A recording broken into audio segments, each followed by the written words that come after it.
The paper made no sound when it hit the marble. That was the first thing wrong. A divorce filing should feel like something. Like weight, like consequence. But she set it down the way you set down a receipt you no longer need. Clean. Practiced. Final. Atlanta morning light cut through the lobby glass in long white lines. Executives moved past in both directions. Nobody stopped. Nobody looked twice at the man in the orange uniform standing on the wrong side of the counter. She was smiling. Not the smile of someone in pain. The smile of someone who had already written the ending and was simply waiting for the last word to be spoken. He looked down at the papers. He looked up at her. He did not sign. He reached into his pocket. One call. 11 seconds. Somewhere above them on a floor that did not appear on any public elevator panel, something began to move. And the woman across the counter had no idea that the man she was handing those papers to owned every inch of the ground she was standing on. The paper made no sound when it hit the marble. That's what I remember most. Not the way she looked, not the people watching. Just the silence of that paper touching stone. Like it had been planned for a long time. Like she had practiced the motion, the exact angle of her wrist, the precise pressure of her fingertips releasing it, clean, deliberate, final. My wife looked at me across the counter and smiled. Not a warm smile, not a nervous smile. The smile of someone who has already won and is simply waiting for the other person to understand that fact. She said, "Jay, I need you to sign this." I looked down, divorce papers. My name was at the top, Jerome A. Cole, typed clean and official. The kind of document that takes time to prepare. The kind a person commissions when they are certain. Not when they are angry, not when they are hurt in the immediate way, but when they have made a decision and lived inside it long enough to stop second-guessing. I looked up at her. She was wearing a greasen suit, dark green, the kind of color that cost real money to get right. Her hair was in a low bun, neat and deliberate. She had put thought into this morning. She had dressed for it the way you dress for an important presentation. The way you dress when you want the room to read a specific thing when you walk in. I was wearing an orange maintenance uniform, yellow gloves tucked into my belt. My cleaning cart was parked 6 feet away near the east wall, where I had left it when I heard her heels on the marble behind me. I had been cleaning the corridor by the main entrance before she walked in. I want to tell you something before I go any further. I want to be clear about what that morning actually was. Because from the outside, standing in that lobby watching it happen, it probably looked like a woman leaving a poor man. It probably looked like ambition walking out on mediocrity. It probably looked like a story with only one possible ending. The woman in the expensive suit moves forward, and the man with the cart gets left behind. But there are things you cannot see from the outside of a situation. You cannot see what a man carries when no one is watching. You cannot see the decisions a person made long before that moment. And you cannot see the truth that exists underneath a situation that looks simple.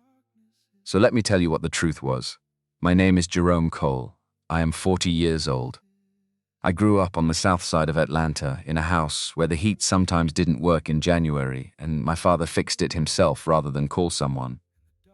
To Georgia State on a partial scholarship and worked 20 hours a week at a shipping company to cover the rest. I graduated in the middle of my class and went to work for my father.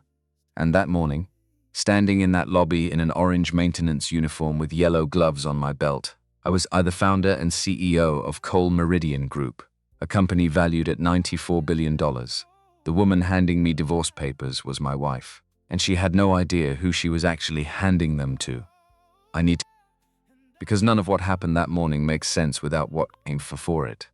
Without understanding who my father was, and what he built, and why I made the choice I made 8 years ago to hide inside my own company.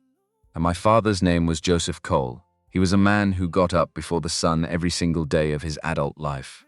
Not because someone forced him to. Because he believed, genuinely and without performance, that the day belonged to the people who showed up for it first. He had a saying he repeated at breakfast when I was a kid, sitting across from me with his coffee still steaming and the news on low in the other room. He would say, "Jerome, the world is going to tell you what you're worth based on what you're wearing. Don't let it."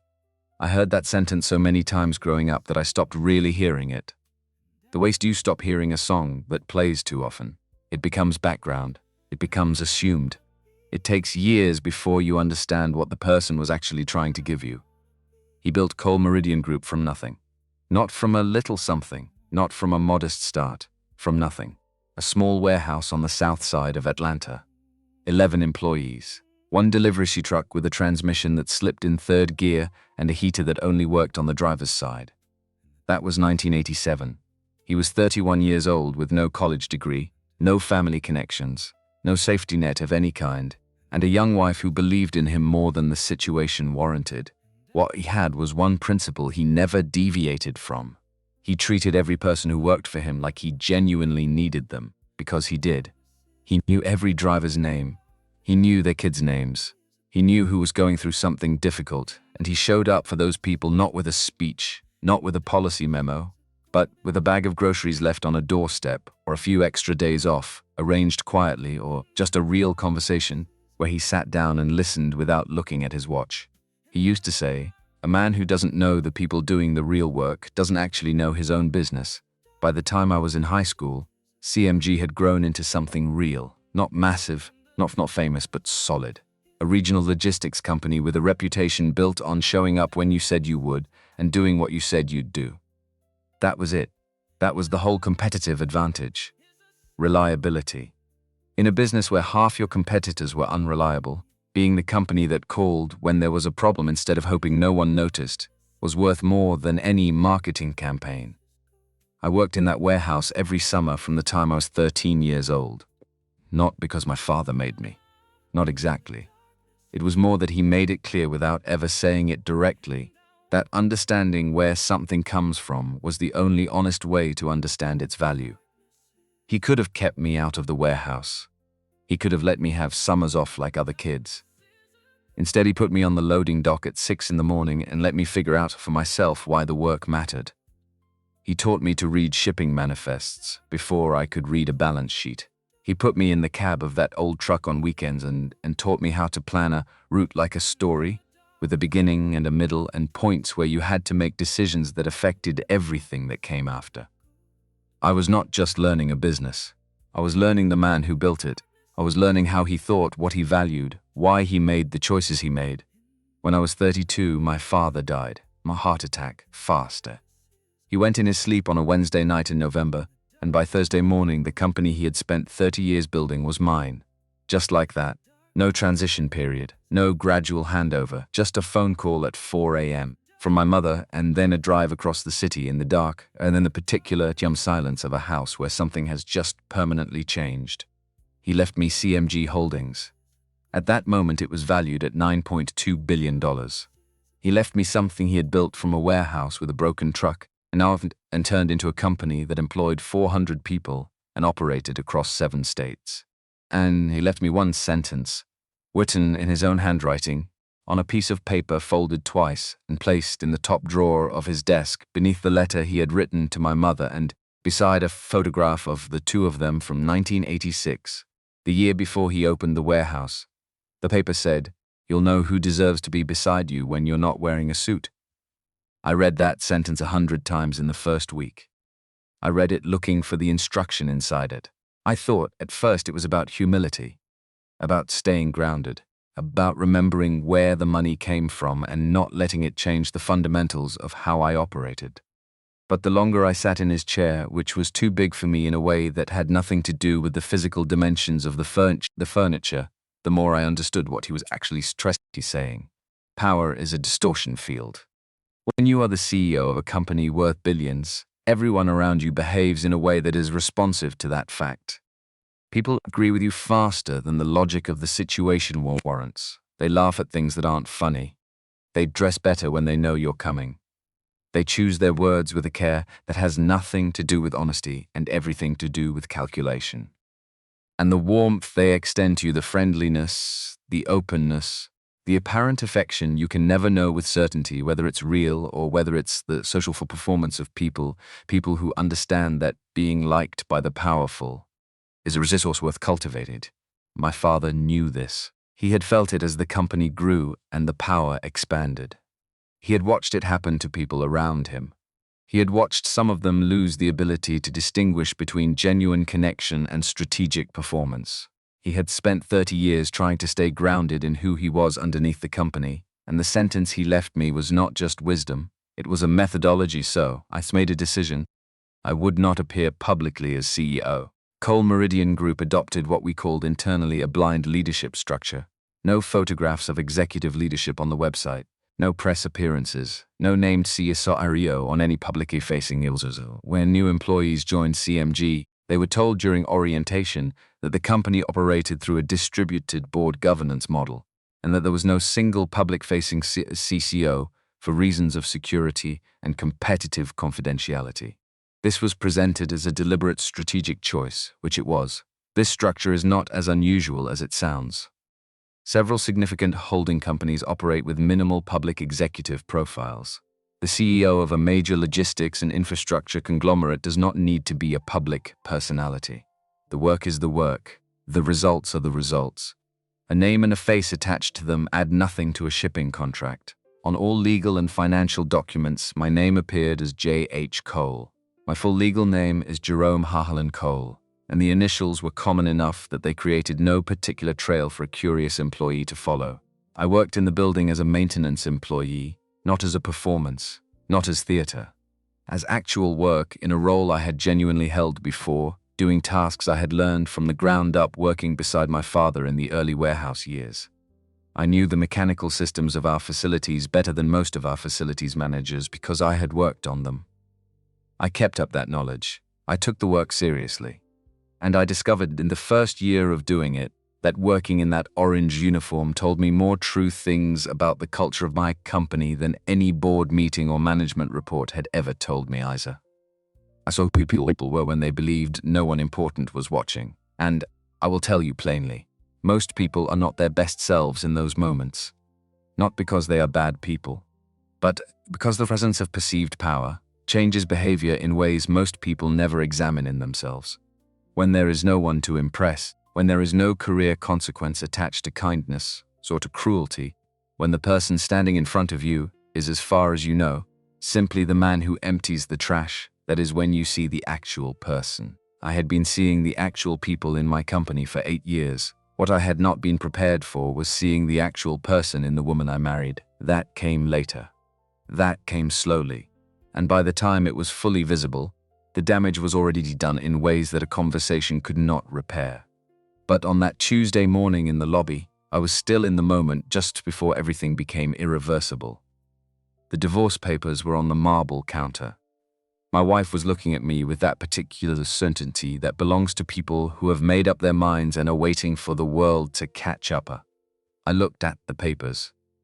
I looked at the signature line with my name printed beneath it. And I thought about my father's sentence one more time. You'll know who deserves to be beside you when you're not wearing a suit. He was right. I knew. I reached for the papers. I did not pick up the pen. I picked up the papers and I began to read them, slowly. Not because I needed to understand the legal language. I had read contracts and agreements far more complex than this before most people in that building had finished their first cup of coffee on any given morning, but because I wanted her to watch me read. I wanted her to sit inside the fact that I was not rushing. People who are afraid rush. I was not afraid. Simone's patience began to develop an edge almost immediately. She shifted her weight slightly. She glanced toward the main entrance doors. Then she looked back at me with the expression of someone watching a process they find unnecessary, but are willing to endure because the outcome is already settled. She said, Jay, there's a line at the bottom. You sign it. We're done. I turned to page 2. She said, you're embarrassing yourself. I looked up at her then. I said, am I? It was not a question. The flatness of it registered with her. Something in my tone was wrong for the situation she had constructed. Not the tone of a man being broken down, not defensive, not pleading. Something she could not immediately categorize, and that inability to categorize it made her uncomfortable in a way she worked quickly to cover. She said, look, I don't want this to be ugly. I never wanted that. But I cannot keep living in a situation that isn't going anywhere. I have been trying to communicate that for over a year. You haven't heard me, I said. I heard you, she said. Then you understand why we're here, I said. I understand what you've said. I'm still deciding what it means, she exhaled sharply. She looked toward the elevator bay across the lobby. In that glance, I saw what she was waiting for. She was expecting Derek Walsh to walk in. She had timed this. She wanted him to arrive at the right moment, to witness her completion of something, to see her standing on the other side of a decision she had made. She had staged this, the lobby, the morning footnote traffic, the audience of colleagues moving past. She wanted people to see her handing divorce papers to the man with the cart. She wanted the story to unravel. She wanted to be seen as the woman who had made the necessary choice and was now free to move towards something better. The thought of it did not make me angry, it made me tired. Not tired of her, exactly. Tired of the version of things where that was the story. Where the janitor signs and walks out into the street and the woman in the expensive suit moves on to the man with the corner office. That version was not going to happen, but she did not know that. She leaned forward slightly and lowered her voice. Not from kindness, from strategy. She wanted this to feel like a private conversation, even though she had specifically chosen a public location. She wanted it to feel like she was doing me a courtesy. She said, "Jay, you are a good man, I'm not saying otherwise. But being a good man is not the same as being the right fit.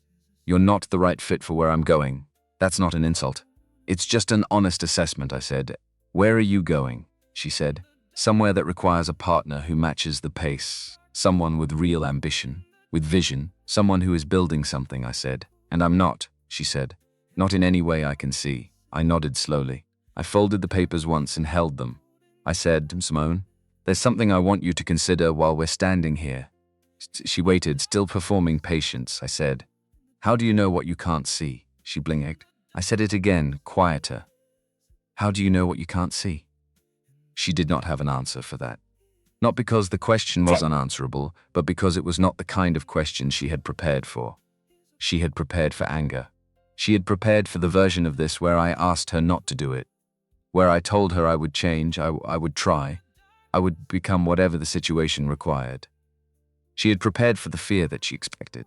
She had not prepared for stillness. Behind her, the elevator bank on the east wall was quiet. The numbers above the doors blinked in sequence. I had been watching one of them for the last 2 minutes. It had stopped moving on the 45th floor. It was moving again now, going down. I reached into the pocket of my orange uniform. I pulled out my phone. I pressed the contact that had no title next to the name. Just initials, NW. It rang once. She picked up on the first ring. She always did. I said 2 words, "Lobby now." She said 2 words back. On my way, I put the phone in my pocket. Simone had watched the call with the expression of someone watching a child do something that will not work. When I put the phone away, she said, "Who did you call?" I said, "Someone I need here." She tilted her head slightly. "Jay, you don't have people," she said it, the way you state a fact about geography without cruelty, with the settled confidence of someone who has correctly assessed a situation and sees no reason to dress the assessment in softness. It was almost worse than if she had said it cruelly. I did not respond. I turned back to the papers. I turned to page 3. I read the margin of the 3rd page, where a handwritten note in small, careful letters said, "Client confirmed subject has no legal representation and unlikely to challenge terms. Net worth estimated under $45,000. I looked at that note for a moment, then I looked up at her. I said, "Who drafted this?" She said, "My attorney." I said, "The note in the margin, net worth estimated under $45,000. "Where did that number come from?" she said. "That's just a formality." "It doesn't matter," I said. "It matters," she said. "Jay." I said, "Who gave your attorney that number?" Her eyes shifted just slightly, just briefly before she recovered. That shift told me something I had not been certain of before that moment. She had provided that number herself. Or had it provided on her behalf by someone who knew what the attorney needed to hear to construct these papers the way they were constructed. I set the papers back on the counter. I looked at her. I said, "Are you absolutely certain this is what you want?"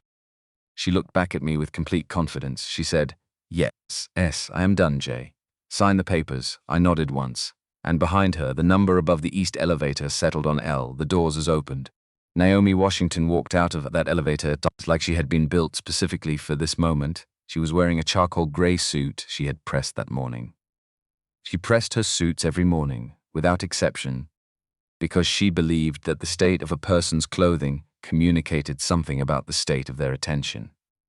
Her box braids were pinned back with the precise neatness that was her standard regardless of the day. She had a tablet in her left hand, and her right hand was free.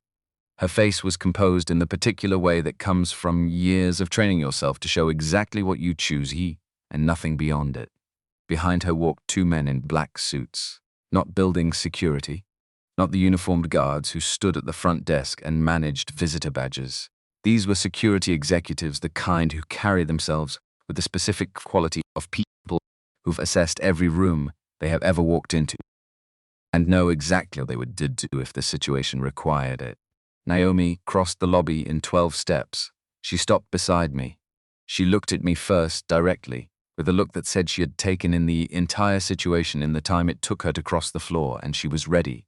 She said, "Good morning, Mr. Cole." The lobby went silent, not the ordinary quiet of people lowering their voices, the actual silence of an entire space stopping at once. The particular hush that happens when something unexpected occurs in a public area, and every person present simultaneously sighs to stop what they are doing and pay attention. Gloria at the front desk put both hands flat on the surface in front of her and did not move. The security guard by the elevator bay stopped looking at his screen and stood straight. 3 employees who had been walking toward the coffee station near the north wall stopped mid-step, as if the floor had developed traction. Simone's face changed. I watched it happen in real time, and I want to be precise about what I saw because it was not nonsense. The confidence did not leave all at once. It drained, starting at her eyes, where the certainty went first, that specific settled quality that had been there since she walked through the door, and then moving down through her expression in stages until what was left was something I had not seen on her face before, not in 3 years of marriage. Not once, she whispered. "What did she just call you?" I looked at her calmly. I said, "My name." Simone shook her head, small and fast, like she was trying to clear something. "Your name is Jay," I said. "Jays is what people call me." "My name is Jerome. Jerome Harlan Cole." Simone stared. Naomi did not wait for Simone to process what she had heard. She turned slightly toward the room and spoke at a volume designed to carry cleanly through the space without being theatrical. She said, "Cole Meridian Group has operated under a blind leadership structure for the past 8 years. During that time, Mr. Cole has worked in this building in a maintenance capacity while serving as the company's founder and CEO. That arrangement ends today." Simone's hand came up and gripped the edge of the marble counter. She said, "No," one word, barely above a breath. I looked at her. I said, "I want to be clear about something. You did not need to know I owned this company. That was never what mattered. What mattered was whether you could love a man you thought had nothing. The answer you gave me this morning is the answer you are going to have to live with." Simone's lips moved. Now came the security guard by the east elevator bay, a man named Arthur who had worked CMG building security for 11 years, who had spoken with me dozens of times over those years and knew me as Jay and had learned the truth 72 hours earlier when Naomi briefed the security team leads individually. Arthur spoke then. Simone had turned to him. Her voice had climbed. She said, "Why is everyone just standing there? This man is a maintenance worker. He does not belong at this counter. Remove him from this area." Arthur did not move. Simone said, "Did you hear me?" Arthur said, "Yes, ma'am," she said. "Then do your job." Arthur said, "Ma'am, I can't remove him," she said. "Why not?" Arthur looked at her steadily, not unkindly, with the particular steadiness of a man who knows exactly where he stands and does not need to apologize for it. He said, "Because he's the one who signs my paycheck." The silence after that sentence was different from the one before it. It was heavier, the kind that settles into people and stays. The kind that makes an impression not just in the moment but afterward, when a person replays the scene at home and feels it land again. Simone looked at Arthur, then at Naomi, then at the 2 men in black behind Naomi, then at me, and for the first time that morning, she looked genuinely afraid, not of what I might do to her, of the geometry of the situation, of the fact that the stage she had constructed had revealed itself to be someone else's. She had walked in here with a complete picture of how this morning would go. She had planned it. She had timed it. She had dressed for it. The stage had turned out to belong to someone else. Derek Walsh came through the main entrance at 8:34. I had expected him. Naomi had expected him. The timing was exactly consistent with what we knew about his pattern and what Simone had communicated to him in the days leading up to this morning. He had planned to arrive at this specific moment, to see this, to witness her completion of something he had encouraged and helped engineer. He walked in the way he always walked into rooms, like the room had been arranged in preparation for his arrival. Dark navy suit, pocket square, shoes that communicated money without announcing it. He was scanning the lobby as he came through the door with the practiced alertness of a man who wants to arrive at exactly the right moment and needs to assess within seconds whether he has. He saw Simone first. His face moved into something that was designed to look like support, but was actually the expression of a man watching the completion of something he had invested in. The look of a person who has placed a bet and is watching it pay off. Then he saw Naomi Washington. The expression changed. Naomi was known in this building in a specific way. Not loudly, not through the normal channels of office gossip or institutional reputation building. Through the particular gravity that certain people generate, the gravity of someone who has genuine authority and has never once needed to announce it. She moved through professional environments the way a current moves through water. You didn't see it directly. You felt the effect of it. Derek Walsh had encountered Naomi twice in formal settings over the past 2 years. He had also encountered her once in a setting that was not formal and that he had believed no one else knew about. 6 months earlier, Derek had obtained access to a closed board briefing, not through invitation, through a borrowed credentials badge and a contact who urged him and who had since been quietly separated from the company. He had been in that room for 17 minutes before being asked to leave. In those 17 minutes, he had absorbed enough to understand the outline of something much larger than what he had previously assumed about CMG's structure. He had seen data that suggested the company was significantly more valuable and more strategically positioned than the public-facing materials indicated. He had also been in the room long enough for Naomi Washington to see his face. She had looked at him when the escort arrived to remove him. She had not said anything. She had simply looked at him with the expression of a person making a note. Derek had told himself that encounter was a minor incident, handled, no real consequence. He understood now, looking at Naomi standing in this lobby beside a man in an orange maintenance uniform, that he had been profoundly wrong about that. He slowed. He continued forward anyway, because Derek Walsh was the kind of person who committed to a trajectory even when the territory around it began to feel wrong. Stopping in the middle of a room signals uncertainty. He reached the counter. He said, "Simone." His voice was careful, calibrated. He looked at her face and read the situation much faster than she had expected. She said, "Derek," and stopped. He looked at me, he looked at Naomi, he looked at the 2 men behind her. He said, "What's happening?" Naomi said, "Mr. Walsh." Her voice was the same volume it had been for everything else she had said that morning. No escalation, no performance. "Please stay where you are," he said. "I don't know what this is, but I can clarify." She said, "You'll have the opportunity. Please stay where you are." He stopped. He looked at me again. And I watched his eyes do what a person's eyes do when they are running a calculation they do not want to complete, moving across my face with the specific quality of someone searching for the version of a situation that makes sense. He had seen me before, many times. He had passed my cart in the hallway outside his office without breaking stride. He had watched me wipe down the coffee machine on his floor and kept walking. He had replaced the filter in the water cooler outside the conference room where his team held its weekly strategy sessions. The janitor. He was looking at the janitor. Standing beside Naomi Washington in the lobby of the building he had spent 6 years to move up through. I said, "Good morning, Derek." He went very still. I said, "I've been looking forward to having this conversation." His voice came out lower than before. The steadiness he had walked in with was dissolving at the edges. He said, "You're," and stopped. Because saying it out loud would make it real, would close the door on the version of this where there was still a way to renegotiate. I said, "Jerome Cole." Yes. Simone made a sound that was not quite a word. Derek looked at her, and the expression that moved across his face in that moment, the rapid reassessment, the withdrawal of investment, the way he looked at her and recalculated her usefulness in a single second, that expression was the most honest thing I had seen from him in 6 years. Simone had left me in part because she believed Derek Walsh saw her, truly saw her, recognized what she was capable of and valued it. He did not see her. He saw what she could provide. He said, "How long have you known?" She said, "I didn't know. I had no idea," he said. You work in strategic communications for this company, she said. The CEO structure is deliberately, he said, his voice dropping into something sharp and private. You told me your husband worked maintenance.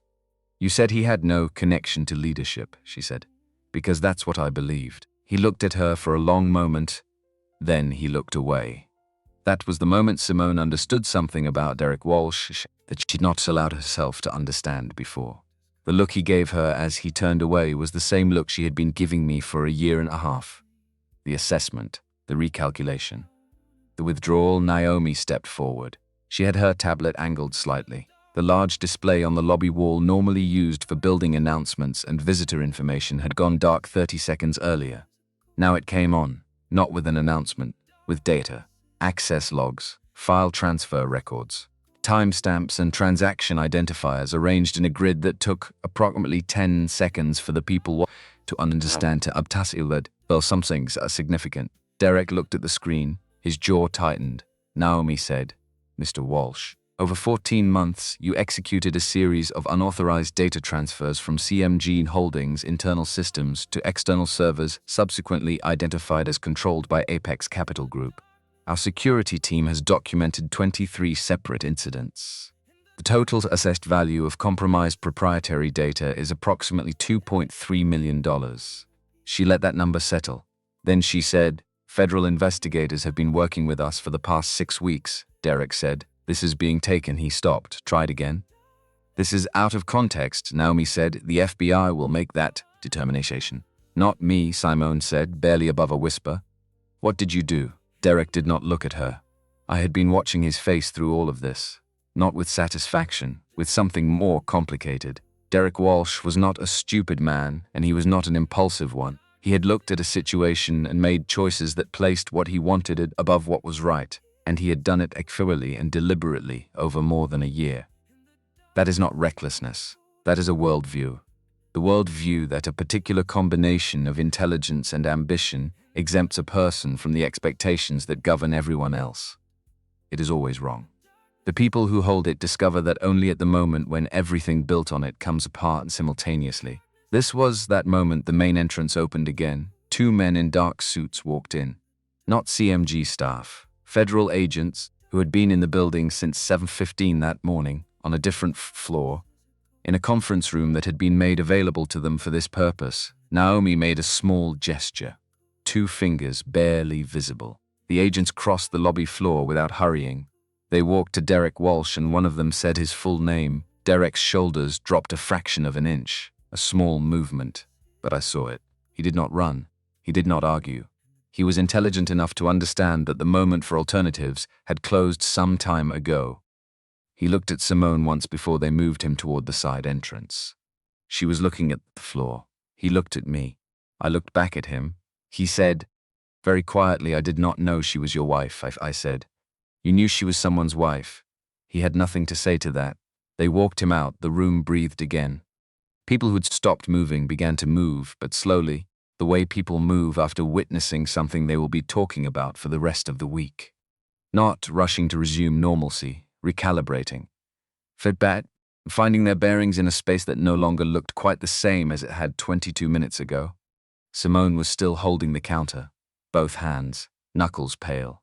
She was staring at the door through which Derek had been walked, not with longing, with the expression of someone watching the last piece of a story they had written about themselves walk out of the frame. She had written a story where she was the protagonist, making a clear-eyed and necessary choice. She was learning that the story was about something else entirely. Calvin Briggs came through the service corridor at 8:51. He was not supposed to be in the lobby at that hour. His morning route went through the loading dock and then the basement mechanical rooms before working up through the building floor by floor. He came through the lobby because Arthur had sent him a text message at 8:19 that said 3 words. You should come. Calvin had been in the building for 40 minutes by then, and those 3 words from Arthur were enough. He came in the way he did everything without making an entrance, without announcing his presence. Simply arriving and being present. He was wearing his work uniform. Dark gray, the CMG patch on the left shoulder. He had a work order in his hand that he was not reading. He looked around the lobby. He saw the state of the room. He saw Naomi. He saw me. Then his eyes moved to Simone. She had straightened up from the counter by then. She was still standing in the same place she had been standing when she laid the papers down. She had not moved toward the exit. She had not moved toward me. She was just there, in the specific stillness of a person who has arrived somewhere and found that it is not what they thought it was. Calvin looked at her. What passed across his face was not judgment. Calvin Briggs was not a man who did judgment in the ordinary sense. What passed across his face was closer to recognition, the recognition of a situation he had encountered before in different forms over 58 years of paying attention to people. He started to walk past, then Simone said, "Mr. Briggs." He stopped. She said, "Are you all right?" "I'm sorry, I know this morning has been." She stopped herself, but she had already said enough. Calvin looked at her for a moment, then he looked at me. The look that passed between us contained more than a conversation would have. We had known each other since I was 13 years old, loading boxes in my father's warehouse. He did not need words for most things. What that look communicated was clear. "I see what you're weighing. I understand it. I'm not going to tell you what to decide." He nodded at Simone. He said, "I'm fine. Thank you." He walked on. Simone watched him go. I watched her watch him. And I thought about something she had said in our first year of marriage, on an evening when we were talking about what it meant to actually know a person's character. She had said, "The real test is how someone treats people who have no power in the situation. Not your friends, not your boss, the person who can't do anything for you or to you. That's who you actually are." She had said that. She had believed it once. She had treated Calvin with genuine courtesy every time their paths crossed in 3 years. Every time without exception she had acknowledged him, asked his name, asked how he was, treated him as a person. She had stopped extending that same grace to me sometime in the past 18 months. That gap between the person she believed herself to be and the person she had been becoming was what I was looking at. Naomi came and stood beside me. She said, quietly, "Boardroom is ready upstairs. Legal is assembled. HR is vetting. Do you want to go now or give it minutes?" I said, 30 minutes, she said. "And Simone?" I looked at my wife standing at the counter she had chosen as the location for this morning. I said, "She stays in the building. I'll speak with her after the board meeting." Naomi said, "Understood." Then even more quietly, "Jerome?" I said, "Yeah." She said, "You okay?" I had heard this question from Naomi before, the morning after my father died, after a negotiation that had gone badly and cost us a significant partner relationship, after a day when someone I had trusted had done something I had not anticipated. She always asked it in exactly the same tone, not as courtesy, as a genuine question from someone who understood that being functional and being okay are not the same condition. I said, "Not particularly," she said. "Good. That's the honest answer," I said. "Yes." She said, 47th floor in 30 minutes. She walked to the elevator. I stood in the lobby in my orange uniform beside my cleaning cart. In the building that bore my family name on documents that no one in this room had ever connected to the man who pushed the cart through these corridors every morning for 8 years. I met Simone Ossi on a Tuesday morning in January. I was cleaning near the windows in the 12th floor cafeteria. It was early. Most of the building had not arrived yet. The room had the quiet that large shared spaces have before the day actually begins, the coffee machines running. The light outside grey and soft, the chairs still in the positions they had been left in from the evening before. She came in alone. Simone was the kind of woman you noticed immediately, and not only because she was beautiful, though she was. Genuinely beautiful in a way that had nothing to do with effort or performance, dark skin, with the particular quality of someone who has spent time outside. Black loose waves falling past her shoulders, the kind of bone structure that makes a face look like it was designed with intention. But it was not her appearance that caught my attention first. It was the way she moved through the space, like she had a destination and knew exactly what it was and had no interest in anything that was not directly relevant to getting there. She got her coffee. She sat at the table by the far window.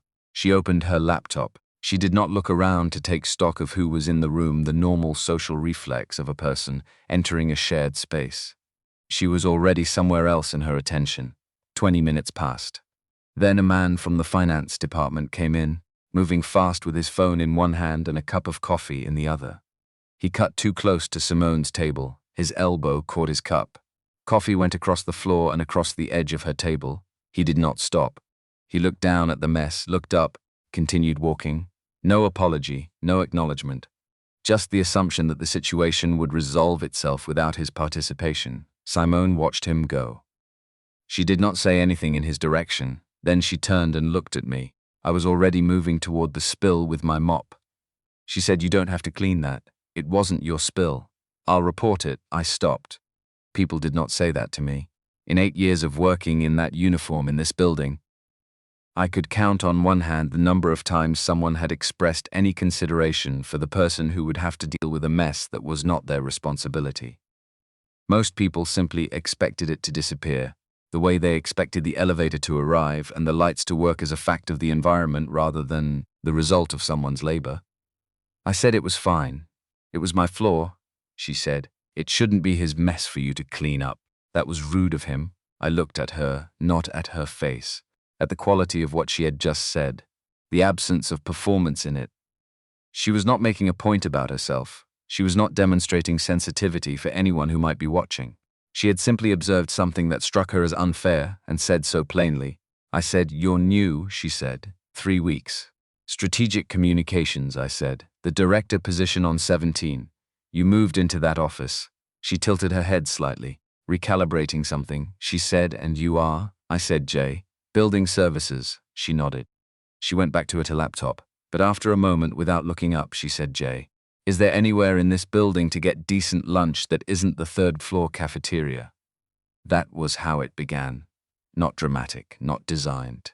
2 people falling into conversation in a quiet room before the building filled up around them. We talked most mornings for the next 2 months. She arrived early. I was always there.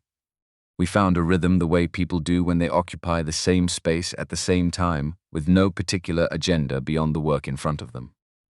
I learned that she had grown up in Cincinnati, that her mother had raised her and her younger brother alone after her father left when Simone was 11 years old, that her mother was a woman of extraordinary self-discipline who worked 2 jobs for 9 years so that her children would have options that had not been available to her. Simone did not talk about her childhood with bitterness. She talked about it with clarity. She had looked at what her mother's life had cost, and she understood exactly what that sacrifice had purchased. And she had decided at some specific point in her adolescence that she would not waste it. She said, "My mother was the smartest person in every room she walked into for 40 years. She had nothing to show for it because the rooms she had access to were too small." I told myself I would find different rooms. I understood that more directly than she knew. What I discovered about Simone in those early morning conversations was that she was genuinely intelligent, not the performed intelligence of someone who has learned to seem sharp. Real thinking, the kind that finds connections between things that most people perceive as unrelated, that cuts through the stated problem to the actual one, that produces solutions that are elegant other than just adequate. She was also kind in the specific way that matters, not demonstratively kind. Not kind when it could be observed. Kind in small automatic ways that said the behavior came from something internal rather than something calculated. She remembered what people told her. She showed up when she said she would. She was honest without being unkind about it. I fell in love with her over bad cafeteria coffee and early morning conversations before the day started around us, and I did not tell her who I was. I want to be honest about this because it matters to the full picture. I have asked myself 100 times since whether keeping that secret was fair to her, whether building a relationship on an incomplete version of myself was something she had a right to be angry about, whether the test I was running, my father's test, the one he had handed me in a folded piece of paper, was something I had the right to run on another person without their knowledge. The answer is not simple. I kept the secret because of what my father had taught me, and because I had seen enough times what happened when the money became visible. I had been in relationships before the uniform years where I had been honest about what I had, and I had watched the dynamic shift the moment the numbers were real. Not always dramatically, sometimes just in small recalibrations that accumulated over time.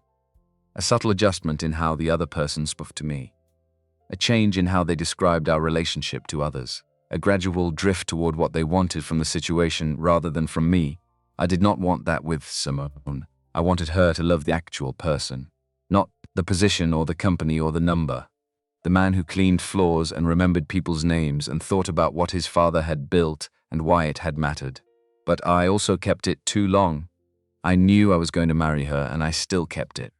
And that choice, my choice, made for reasons I believed were good, removed from her the ability to make a fully informed decision about her own life. I own that. It does not excuse what she chose. But I own my part of it. We married 9 months after that January morning.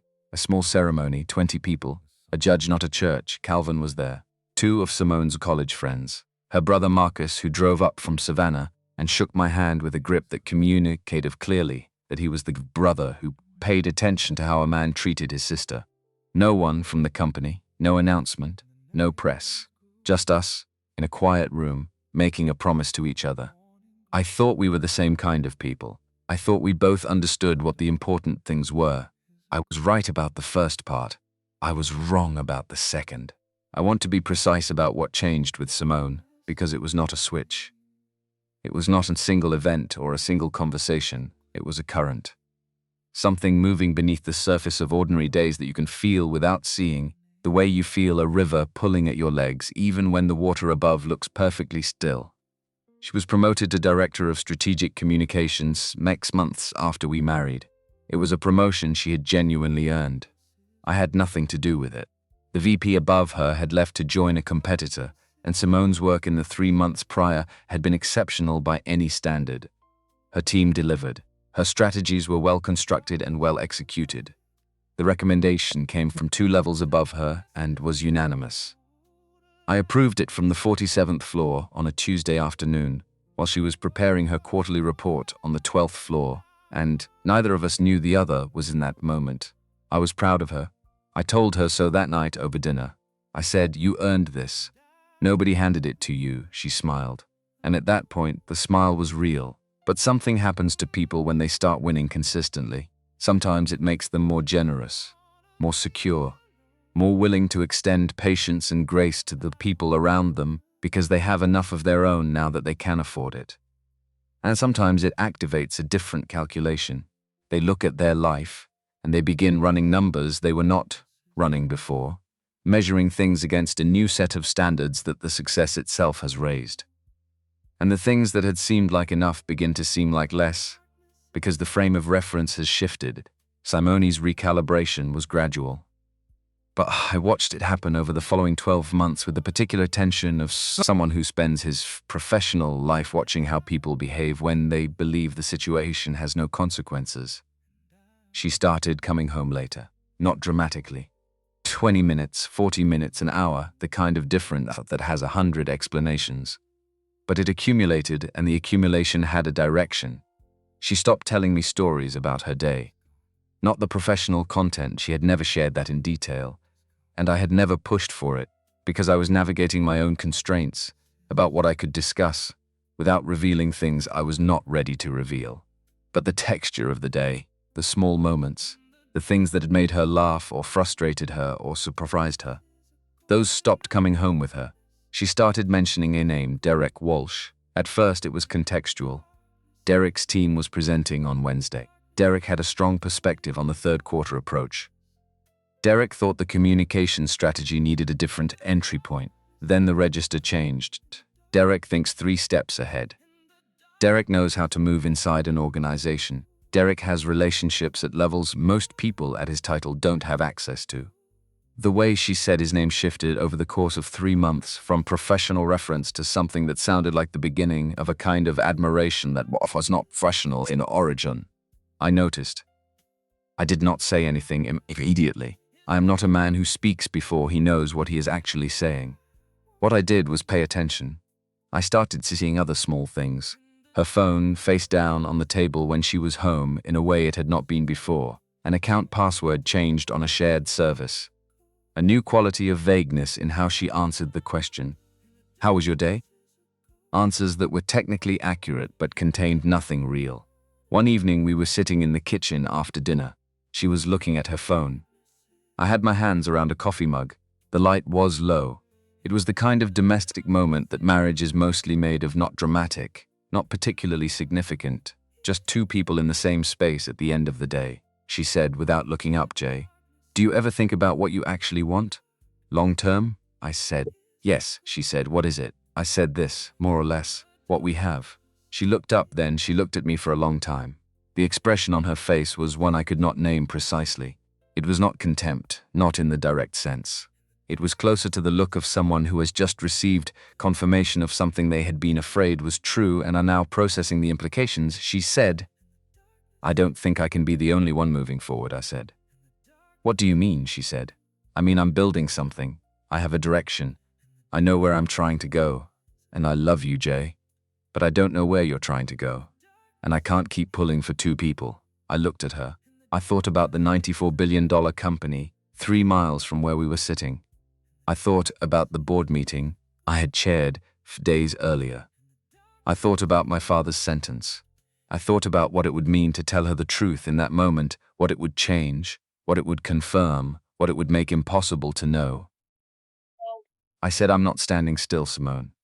You can't see where I'm standing. That's different. She didn't answer that. She went back to her phone, and I sat there in the kitchen of the apartment building I owned, not just the unit, the entire building, which she had no idea about, and I felt the distance between us for the first time as something physical.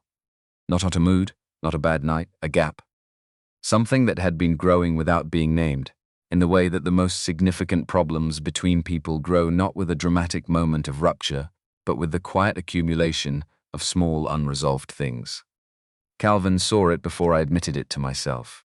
Calvin Briggs had been with my father since 1994. He was the second person my father ever hired, and he had stayed not because of obligation or lack of options, but because he had believed in what my father was building, and then, after my father died, had extended that belief to me. He had worked every role in the company that involved making physical systems function: trucks, equipment, buildings, mechanical infrastructure. He was the kind of man who could walk into a room and tell you what was wrong with the HVAC system by listening to it. He applied the same skills to people. He was 58 years old, and he had no patience for anything that wasn't true. I had made him head of building operations for the entire CMG portfolio when I took over. Not as an act of loyalty, though I was loyal to him. Because he was the most qualified person for the role, and because I needed someone I genuinely trusted embedded in the physical infrastructure of a company where I could not always be present. He knew who I was. He had known since I was 13. One afternoon, I was pushing my cart down the 23rd floor for corridor. Simone was in a glass conference room across the atrium, presenting to a small group. She was polished and precise in the way she always was in professional settings. She did not look toward the corridor. Calvin came around the corner and stopped beside me. He looked through the glass at her for a moment. Then, you sure about her? I said. What do you mean? He said. Pretty woman. Eyes go cold when she thinks nobody's looking. I said. She's focused. He said. Focused and cold are different things. I didn't answer. Calvin didn't push. That was his way. He said the thing once and let it live in the air. He walked on. I watched Simone finish a sentence in the conference room. The people around the table responded. Someone laughed. She smiled. And from where I stood in the orange uniform, I could not tell with certainty whether I was looking at the woman I had married or someone I was just beginning to understand. The confirmation I did not want came on a Thursday evening 6 weeks later. I came home late. I had been dealing with a ventilation issue in the base mechanical room of the North Tower. Real work. My hands were dirty and I was tired in the specific way that physical work makes you tired, which is a different kind than the fatigue that comes from sitting in rooms making decisions all day. Simone was not home. I showered. I made something simple to eat. I sat down. I picked up her jacket from the chair by the front door where she had left it that morning. I was going to hang it. Something fell from the inner pocket when I lifted it. A key card, black, matte finish, no visible logo. A small number embossed in the lower right corner, 47. I turned the card over then, over again. My mind ran through possibilities quickly. I had a complete mental map of this card and what it accessed. The executive floor. The floor that did not appear on the public elevator panel. The floor that required both this card and biometric authentication to enter. The floor where my office was.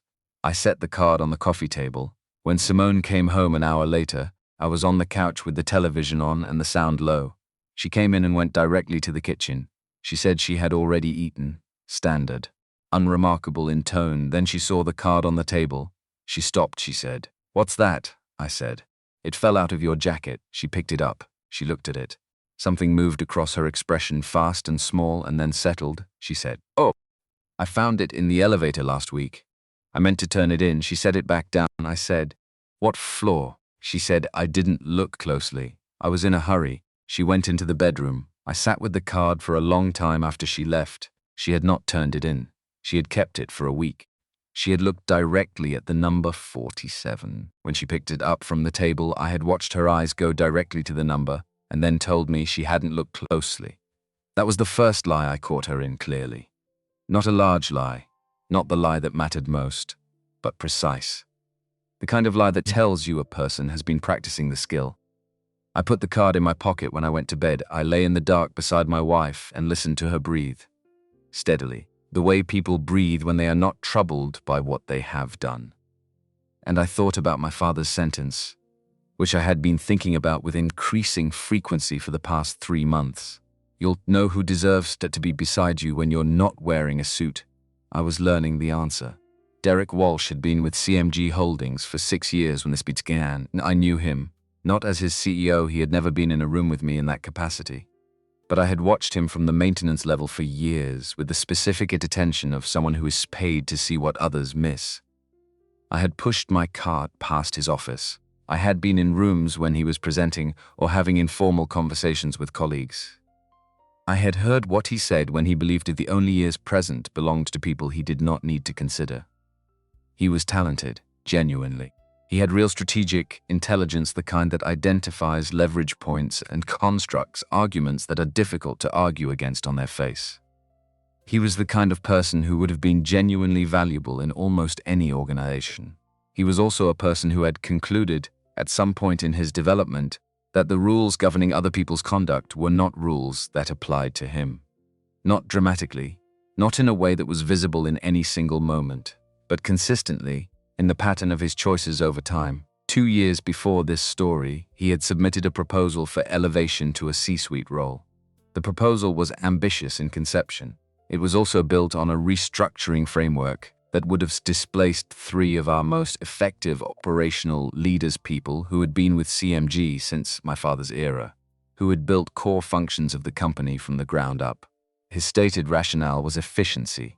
His actual motive, as far as I could read it, was the consolidation of his own influence over the division that most affected the company's day-to-day operations. The proposal was reviewed and declined. He was told the decision came from the board. Derek Walsh was the kind of man who kept score. He had been keeping score for 2 years. I learned what he was doing with Simone through Naomi Washington on a Thursday evening 8 weeks before the lobby morning. She came to my offices. I was there 3 evenings a week after the main building hours had ended, and she placed a folder on my desk and stood waiting while I opened it. Inside was documentation. Access logs showing meetings between Derek Walsh and Simone outside of any legitimate professional context, calendar entries, expense records that did not align with stated purposes. Communication pattern analysis, not content, because we had not obtained content, but frequency and timing data that told a clear story about the nature of the contact. And then, on the 3rd page, something I had not expected, access records. Requests that had gone through Simone's clearance level for internal information she had no professional need to access. Structural data, division performance metrics, organizational charts for levels she did not operate within. Someone had been using Simone's credentials to gather information about CMG's internal architecture. Naomi said, "There's more, Jerome." I said, "How much more?" She said, "The access pattern from Walsh's terminal goes further than the information he was receiving through Simone. We've flagged outbound data transfers that don't match any internal workflow. They go to external servers. The pattern is consistent with targeted intelligence extraction," I said. "How long?" she said. "The earliest we can trace it is 14 months ago. The pattern suggests it predates our ability to document it." I sat with that. I said, "Who else knows?" She said, "No one. I confirmed the scope 3 weeks ago and have been building documentation since." I said, "Does anyone else inside the company have any indication?" She said, "No." I said, "Keep it that way." I want a complete picture before anything moves. How far does the external exposure go? She said. Far enough that I think we need outside legal counsel, and I think we need to contact the FBI, I said. Do it. Quietly. Give it whatever time it needs to be complete. She nodded. Then she said, Jerome, see? The situation with Simone separately from the data issue. How do you want to handle that? I said. I don't know yet, she said. Do you want the truth about what I found, or do you want to be protected from it? Those are genuinely different things. The question was honest, she said. I said, the truth, she said. Then you should know it has been going on for at least 4 months, possibly longer. The documentation we have begins 4 months ago. I sat in my chair in the office. My wife had never been inside.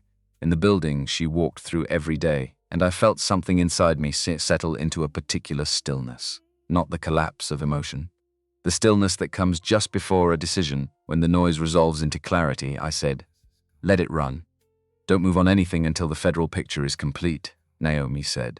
Understood. Then she said, are you all right? I said, no, she said, okay. She did not try to improve on that. She simply acknowledged it and let it be what it was. There was an evening 3 weeks after that conversation that I need to tell you about because it changed how I understood the situation. It was a Friday. I had been in the building reviewing documents until nearly 10 o'clock. The apartment was quiet when I got home. Simone was already asleep. I stood in the kitchen without turning on the lights. I do that sometimes, think better in the dark, where there is nothing to look at and the mind settles. I thought about Simone, not the Simone of the past year. The Simone of the cafeteria on the 12th floor in January, 3 years earlier. The woman who had said, without any audience and without any reason to perform, that it was not my fault to have to clean up someone else's carelessness. I thought about something she had said about 6 months into the marriage.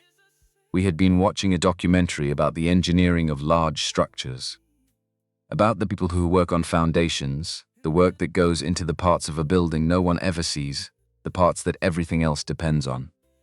She had said without prompting, I think that's one of the most underrated things in the world. The person who builds what holds everything else up. Nobody ever knows their name. But nothing stands without what they did. She had meant it. I am still certain she meant it. What happened to the person who said, there's a question I have thought about more than almost any other question in the years since. I think success can be a pressure that reveals what is already there rather than creating something new. Whatever was in Simone that prioritized status and perception over the substance of what was actually in front of her, that was there before the promotion, before Derek, before the drift, the early mornings in the cafeteria and the small wedding and the first year when she was still entirely to herself, all of that was real. But the other thing was there underneath it, waiting for the conditions that would bring it to the surface. Pressure reveals. That is not a comfortable thing came to believe about someone you loved. But I believe it is true. I did not sleep well in the week before that Tuesday morning. I lie awake and run through what I knew. The hotel records, the private communications we had documented, the data transfers, the wire movements. The full picture had been complete for 2 weeks. Naomi had what she needed. The FBI had what they needed. The only remaining question was the form the ending would take. I thought about telling Simone everything before it happened. Walking into the apartment one evening and saying, here is who I am, here is what I know, here is the decision you have to make with all the information visible. Every time I thought through that conversation, something stopped me. Not pride, not anger, exactly. The understanding that I did not know what Simone would do if the information became real. I did not know whether what came after would be genuine remorse or strategic recalculation. I did not know whether she would want to repair something because she loved me or because she had suddenly understood what she stood to lose. I needed it to be real. On the Monday before that Tuesday, Simone came home and set her bag down and went to the kitchen without taking off her coat. She filled a glass of water and drank it standing at the sink. I was on the couch. I said, long day, she said. Yes, I said, you okay? She turned and looked at me. Her expression was the one I had been watching for weeks, the expression of a person who has made up their mind about something and is waiting for the right moment to act on it. She said, I'm fine. She went to the bedroom. I knew then that the morning was coming. I did not know the form it would take. I did not know she had gone to a lawyer. I did not know about the papers.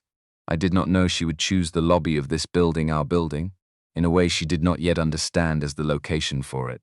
But I knew something was ending, and I had accepted that. What I had not accepted was the shape of it, the performance, the staging, the choice of a public location with colleagues as an audience. That I understood only when I saw her walk through the glass doors the next morning in the dark green suit with the envelope in her hand. And even then, when she laid the papers on the marble and looked at me with that certain smile, I didn't feel what she expected me to feel.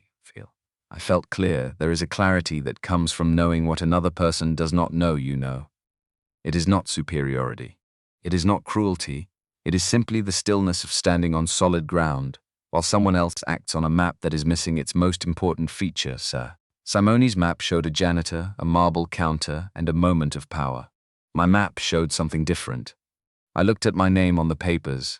I looked up at her, and I thought about my father's sentence some was last time. You'll know who deserves you to be beside you when you're not wearing a suit. He was right. I had known for some time, and when I reached into the pocket of the orange uniform and pressed the contact that simply read NW, I was not escaping anything. I was simply done waiting. The call lasted 11 seconds. That was all it took. I pulled my phone from the pocket of the orange uniform. I pressed the contact. It rang once. Naomi picked up on the first ring the way she always did, because Naomi Washington did not let things wait and did not let calls go to voicemail when she was expecting them. I had sent her a message at 6:47 that morning. 3 words. She's coming today. Naomi had replied with 2. I'm ready. I said, lobby? Now, she said. On my way. I put the phone back in my pocket. Simone was watching me with the expression of someone watching a child attempt something that will not work. Patient, almost amused. The specific kind of look designed to make the other person feel small without the expenditure of cruelty. The look that communicates, I don't even need to argue with you more effectively than any argument could. She said, who did you call? I said, someone I need here. She tilted her head slightly, Jay. You don't have people, she said it the way you state a geographic fact, without heat, with the settled confidence of someone who has correctly assessed a situation and sees no reason to soften the assessment. That mattered. If she had said it with cruelty, it would have been easier to dismiss. Said the way she said it plainly, as though it were simply true, it communicated something about how thoroughly she had rewritten the story of our marriage in her own mind. I had become, in her accounting, a man without resources, without influence, without anything that could complicate the transaction she was completing. I did not respond. I picked up the divorce papers from the counter and turned to the second page. I read slowly. Not because the legal language required careful study. I had reviewed contracts of considerably greater complexity before the first meeting of most business days. But because I wanted her to sit inside the fact that I was not hurrying. People who are afraid of a situation hurry through it. I was not afraid of this situation. Simone's patience began to develop a texture. She shifted her weight. She exhaled through her nose in a way that was meant to communicate that we were past the point where this kind of stalling was productive. She said, Jay, this is not a complicated document. There's a signature line. You sign it. We're finished here. I turned to page 3. She said, you're embarrassing yourself. I looked up at her. I said, am I? Not a question. The flatness of it reached her. Something in the tone registered as wrong, not the tone of a man being worn down, not defensive, not the prelude to pleading. Something else. She could not immediately place it, and the inability to place it introduced a small disturbance in the certainty she had walked in with. She covered it quickly. She said, I don't want this to be difficult. I never wanted that. But I cannot continue in a life that isn't moving. I have tried to communicate that for over a year. You haven't heard me, I said. I heard you, she said. Then you understand, I said. I understand what you said. I'm still working out what it means. She shook her head and looked toward the elevator bay across the lobby. That glance told me what I had already suspected. She was watching for Derek Walsh. She had timed this. She had communicated the plan to him. And she wanted him to walk in at the right moment to see her standing on the far side of a decision, completed, free, ready. She had constructed this morning as a scene, and she wanted the audience she had selected to be present for the resolution of it. She leaned forward slightly and lowered her voice. Not from concern for my dignity, from a desire to make the conversation feel private and therefore reasonable, even though she had specifically chosen this location for its public quality. She said, "Jay, you are a good man. I'm not disputing that. But being a good man is not the same as being the right fit. You are not right for where I'm going. That is not an insult. It is just an accurate assessment," I said. "Where are you going?" she said. "Somewhere that requires a partner who moves at the same level. Someone building something. Someone with actual ambition and vision," I said. "And I don't have those things," she said. "Not in any way I can see," I nodded. "I folded the papers once and held them." I said, "Simone, I want you to consider one thing while we're standing here." She waited. I said, "How do you know what you can't see?" She blinked. I said it again, quieter. "How do you know what you can't see?" She had no answer. Not because the question was unanswerable in principle, but because it was not the question she had prepared for. She had prepared for anger, for defensiveness. For the version of this scene where I asked her to reconsider, where I told her I would change, where the fear she expected made itself visible. She had built this morning around the assumption that I would perform the role of the man being left. She had not prepared for stillness. Behind her, the east elevator bank was quiet. The numbers above the doors moved in their ordinary sequence. I had been watching one of them. I checked the time when I made the call, and I knew approximately how long it would take from the 47th floor, and that number had been stationary for 40 seconds. It was moving again now, going down. The doors opened at 8:31. Naomi Washington walked out of that elevator and crossed the lobby with the specific quality of movement that belongs to people who have been walking into difficult rooms for a long time and have never once needed to announce themselves. She was wearing a charcoal gray suit. She pressed her suits every morning without exception, because she believed that the condition of a person's clothing communicated something contra about the condition of their attention. Her box braids were pinned back with the same precision she brought to everything. Her tablet in her left hand. Her right hand was free. Her face held the composed expression that comes from years of training yourself to reveal exactly what you choose and nothing beyond it. Behind her came two men in black suits. Not building security. Not the uniformed staff who managed visitor access. These were security executives, people who assessed rooms rather than occupying them, who moved with the specific economy of motion that comes from having thought through every possible version of a situation in advance. Naomi covered the lobby in floor swaps. She stopped beside me. She looked at me first, a direct taking-in look that said she had assessed the full situation in the time it took her to cross the floor, and she was prepared for whatever came next. She said, "Good morning, Mr. Cole." The lobby went silent. Not the quiet of people choosing not to speak. The actual silence of a space stopping all at once. The specific hush that descends when something unexpected occurs in a public area, and every person simultaneously decides to be still. Gloria at the front desk put both hands flat on the surface in front of her. The security guard by the elevator bay stopped looking at his monitor and stood straight. 3 employees who had been moving toward the coffee station near the north wall stopped mid-step as though the floor had changed its nature beneath them. Simone's face changed. I watched it happen with the particular attention of someone who has been watching a person carefully for a long time and has learned to read the movements in their expression.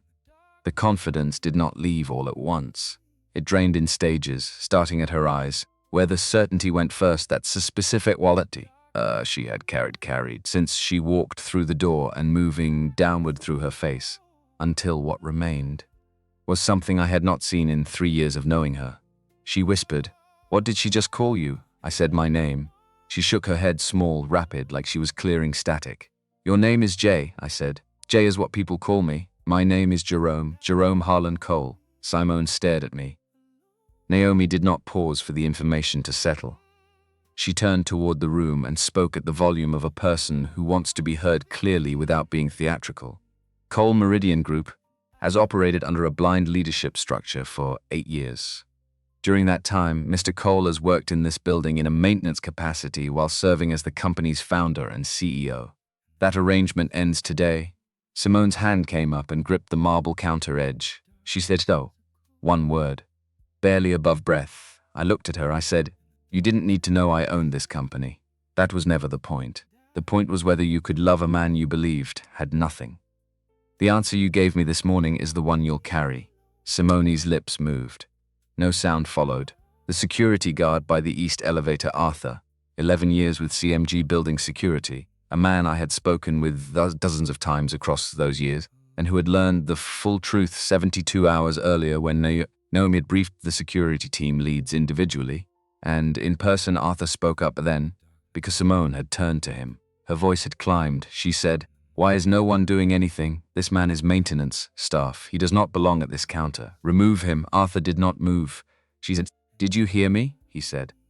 "Yes, ma'am," she said. "Then act on it," he said. "Ma'am, I can't remove him," she said. "Why not?" Arthur looked at her steadily. Not with hostility, with the particular solidity of a man who knows exactly where he stands. He said, "Because he's the one who signs my paycheck." The silence after that sentence settled differently than the one before it. Heavier. The kind that people carry home with them and feel again when they replay the moment. Simone looked at Arthur, then at Naomi, then at the two men behind her, then at me. And for the first time since she walked into this lobby with her envelope and her certainty, she looked genuinely afraid. Not of anything I might do, of the geometry of the situation, of the realization that the stage she had built and placed herself at the center of had turned out to belong to someone else. Derek Walsh came through the main entrance at 8:34. I had expected him. Naomi had expected him. The timing matched exactly what we knew about his pattern and what Simone had communicated to him in the days prior. He had intended to arrive at this precise moment to see her standing on the far side of a completed action, free, aligned with him, ready for whatever came next. He walked in the way he always walked into rooms, like the room had arranged itself in preparation for his arrival. Dark navy suit, pocket square, shoes that communicated money without announcing it. He was scanning the lobby as he entered with the alertness of someone who needs to assess immediately whether they have things correctly. He saw Simone first. His expression moved into something designed to look like solidarity, but was actually the look of a man watching an investment complete itself. Then he saw Naomi Washington. The expression changed. Naomi was known in this building the way certain people are known, not through gossip or announced reputation, but through the specific gravity that people with genuine authority generate without trying to. You felt the weight of her presence before you processed the reason for it. Derek had encountered Naomi twice in formal settings over the past 2 years. He had also been in a room with her once in a setting that was not formal, a closed board-level briefing. He had accessed 6 months earlier using borrowed credentials and a contact who owed him a favor. He had been in that room for 17 minutes before being escorted out. In those 17 minutes, he had absorbed enough to understand the CMG's knowledge and valuation significantly larger than anything in its public profile suggested. He had also been in the room long enough for Naomi to see his face. She had looked at him as he was escorted out.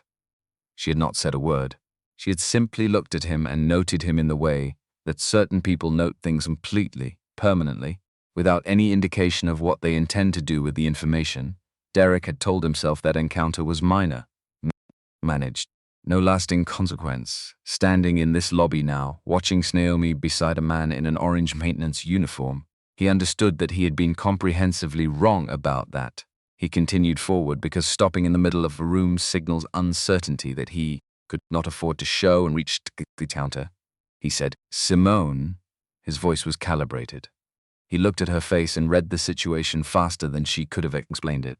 She said, "Derek," and stopped. He looked at me. He looked at Naomi. He looked at the two men behind her. He said, "What's happening?" Naomi said, "Mr. Walsh, please stay where you are."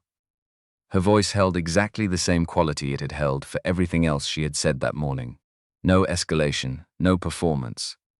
The tone of someone for whom the situation is entirely within their expected parameters. He said, "I don't understand what this is, but I can provide context," she said. "You'll have the opportunity." "Please stay where you are." He stopped. He looked at me again. And I watched his eyes do what eyes do when a person is running a calculation they do not want to complete. Moving across my face was the specific quality of someone searching for the version of a situation that makes it make sense. He had seen me before. Many times. He had passed my cart in the hallway outside his office without breaking his stride. He had watched me service the water cooler outside his conference room. He had been in rooms where I was cleaning, and had not registered my presence any more than he registered the ventilation system, the janitor. He was looking at the janitor, standing next to Naomi or Washington in the lobby of the building he had spent 6 years trying to move up through. I said, "Good morning, Derek." He went very still. I said, "I've been looking forward to having this conversation." His voice came out different from before, lower. The steadiness he had walked in with was dissolving at its edges. He said, and couldn't finish it. Because completing the sentence would make it real, would close the door on any version where the situation was still navigable. I said, "Jerome Cole?" "Yes." Simone made a sound that was not a word. Derek looked at her. The expression that moved across his face in that moment was the most honest thing I had seen from him in 6 years. The rapid reassessment, the withdrawal of investment, the look of a person recalculating the value of what is in front of them. Simone had left me in part because she believed Derek Walsh genuinely saw her, that he recognized what she was capable of and valued it for its own sake. He did not see her. He had never seen her. He had seen what she could provide. He said, "How long have you known?" She said. "I didn't know." "I had no idea," he said. "You work in strategic communications for this company," she said. "The leadership structure is deliberately." His voice dropped into something sharp and private. "You told me he worked maintenance. You told me he had no connection to anything above your floor," she said, "because that's what I believed." He looked at her for a long moment, then he looked away. And in that turning away, in that specific withdrawal of attention, Simone understood something about Derek Walsh that she had not allowed herself to see before. The look he gave her as he turned was the same look she had been giving me for 1.5 years. The assessment, the recalculation, the decision that the person in front of you is no longer useful in the way you need them to be. Naomi stepped forward. The large display on the lobby wall normally used for building announcements had gone dark 30 seconds earlier. Now it came on, not with a notice, with data, access logs, file transfer records, communication timestamps. A dense grid of documentation that took approximately 10 seconds for the people watching to understand they were looking at something serious. Derek looked at the screen. His jaw tightened. "Naomi," said Mr. Walsh. "Over 14 months, you executed a series of unauthorized data transfers from CMG Holdings' internal systems to external servers controlled by Apex Capital Group. We have documented 23 separate incidents. The total assessed value of compromised proprietary data is approximately $2.3 million. She let that number stand in the air. Then, "Federal investigators have been working with us for the past 6 weeks, Derek said. "This is out of," he stopped, began again. "This is being interpreted out of context." Naomi said, "The FBI will make that determination." Simone said, barely audible, "What did you do?" Derek did not look at her. I had been watching his face throughout this, and what I felt looking at him was not satisfaction. It was something more complicated. Derek Walsh was neither stupid nor impulsive. He had looked at a situation and made choices, careful, deliberate, sustained choices over more than 1 year that placed what he wanted above what was right. That is not the behavior of a reckless person. That is the behavior of someone who has decided that the rules governing everyone else are a cost does not apply to him. A tax he does not owe. That belief is always wrong. People who hold it discover this only at the moment when everything built on it collapses simultaneously. The main entrance opened. 2 men in dark suits walked in. Not CMG staff. Federal agents who had been in the building since 7:15 that morning, in a conference room on the 4th floor that had been made available for this purpose. Naomi made a small gesture. 2 fingers held low. The agents crossed the lobby without hurrying. They walked to Derek Walsh and one of them stated his full name. Derek's shoulders dropped a fraction of an inch. He did not run. He did not argue. He was intelligent enough to understand that the moment for alternatives had closed some time before this morning. He looked at Simone once before they moved him toward the side entrance. She was looking at the floor, then he looked at me. I looked back at him. He said very quietly, "I did not know she was your wife." I said, "You knew she was someone's wife." He had nothing to say to that. They walked him out. The lobby breathed it again. People who had stopped moving began to move, but slowly, in the recalibrating way of people who have witnessed something they will be turning over for days. Gloria at the front desk had both hands in her lap. She was looking at me with the expression of someone who has just been shown the answer to a question they had been carrying without knowing they were carrying it. I nodded at her. She nodded back. Simone was still at the counter, both hands on the marble, her eyes on the door through which Derek had been walked. She was not watching with longing. She was watching with the specific expression of someone watching the last piece of a story they had written about themselves disappear from the frame. She had written a story in which she was the protagonist making a necessary and clear-eyed choice. She was learning that the story was about something else entirely. Calvin Briggs came through the service corridor at 8:51. He was not supposed to be in the lobby at that hour. His morning route went through the loading dock and then the basement mechanical rooms before working up through the building floor by floor. He came to the lobby because Arthur had texted him at 8:19 that you should come, and because Calvin had been in this building long enough to know that 3 words from Arthur and sent something was happening that mattered. He came the way he did everything, without announcing himself. Simply arriving and being present. Dark grey work uniform, CMG patch on the left shoulder. He had a work order in his hand that he was not reading. He looked around the room, taking in the state of it, the people, Naomi, me, and then his eyes moved to Simone. She had straightened up from the counter by then. She had not moved toward the exit. She had not moved toward me. She was simply standing in the place she had chosen for this morning, in a room that had become something entirely different from what she had planned it to be. Calvin looked at her. What moved across his face was not judgment.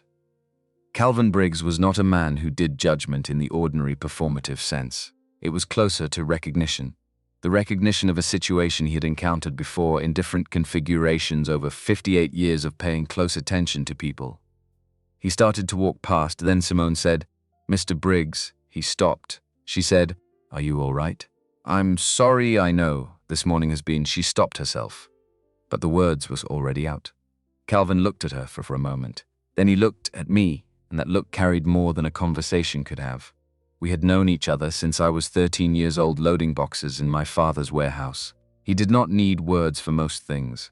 What that look said was, "I see what you're weighing. I understand it. I am not going to be the one who tells you what to decide." He nodded at Simone. He said, "I'm fine. Thank you." He walked on. Simone watched him go. I watched her watch him. And I thought about something she had said in our first year of marriage, on an evening when we had been talking about character and how you actually identify it in a person. She had said, "The test is how someone treats people who have no power in the situation. Not your friends, not your boss. The person who genuinely cannot do anything for you or to you. That is who you actually are." She had said that. She had believed it. She had treated Calvin with genuine decency every time their paths crossed in 3 years of marriage, acknowledged him, asked his name, asked how he was, treated him as a full person.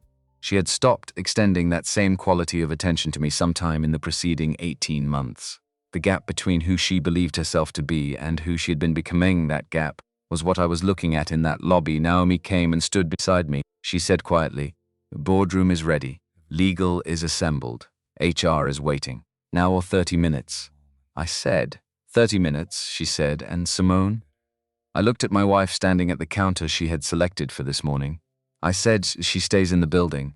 I'll speak with her after the board meeting," Naomi said. "Understood." Then quieter, "Jerome?" I said, "Yeah." She said, "You okay?"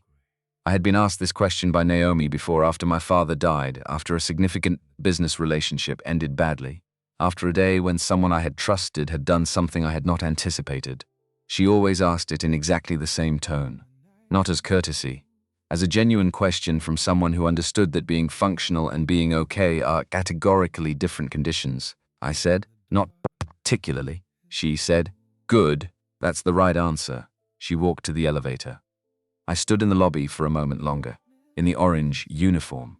Beside the cart I had been pushing through these corridors for 8 years. In the building my father had imagined, and I had built into something he had not fully imagined, wearing the clothes of the job he had taught me to take seriously. Then I walked to the elevator and pressed 47.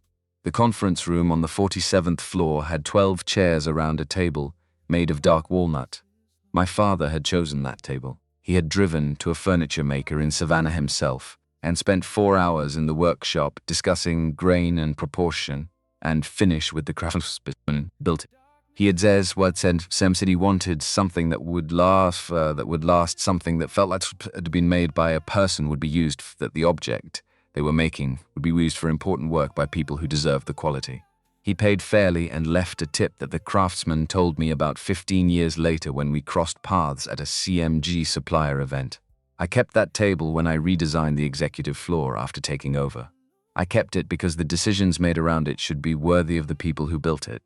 When I walked in wearing the orange uniform, 12 people stood up, board members, legal counsel, the head of HR, 2 compliance officers, senior VPs from logistics and technology. They stood not because anyone had told them to, but because the sight of me walking in wearing maintenance clothes produced in them a kind of instinctive acknowledgement, respect and shock arriving in the same moment and resolving into the only available response. I raised one hand, I said, "Sit down." They sat. I stood at the head of the table and looked around the room before I sat. These were people I had hired or whose hiring I had approved over 8 years. Some I knew well their thinking, their limits, their specific value to the organization. Some I knew primarily through their output and their results.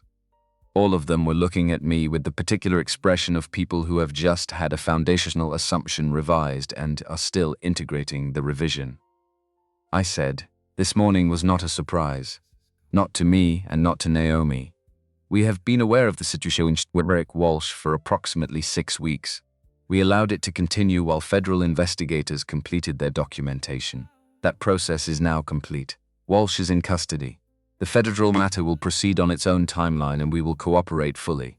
The head of legal, a careful, precise man named Gerald Ossie, who had been with CMG for 9 years and who I trusted completely, said, "Mr. Cole, the FBI's timeline for," I said, "Naomi is coordinating with outside counsel on the federal matter. That's a separate track. What we're doing in this room is different." He nodded and made a note. I sat down, I folded my hands on the walnut table, I said, "Naomi's team did not limit their investigation to Walsh's activities.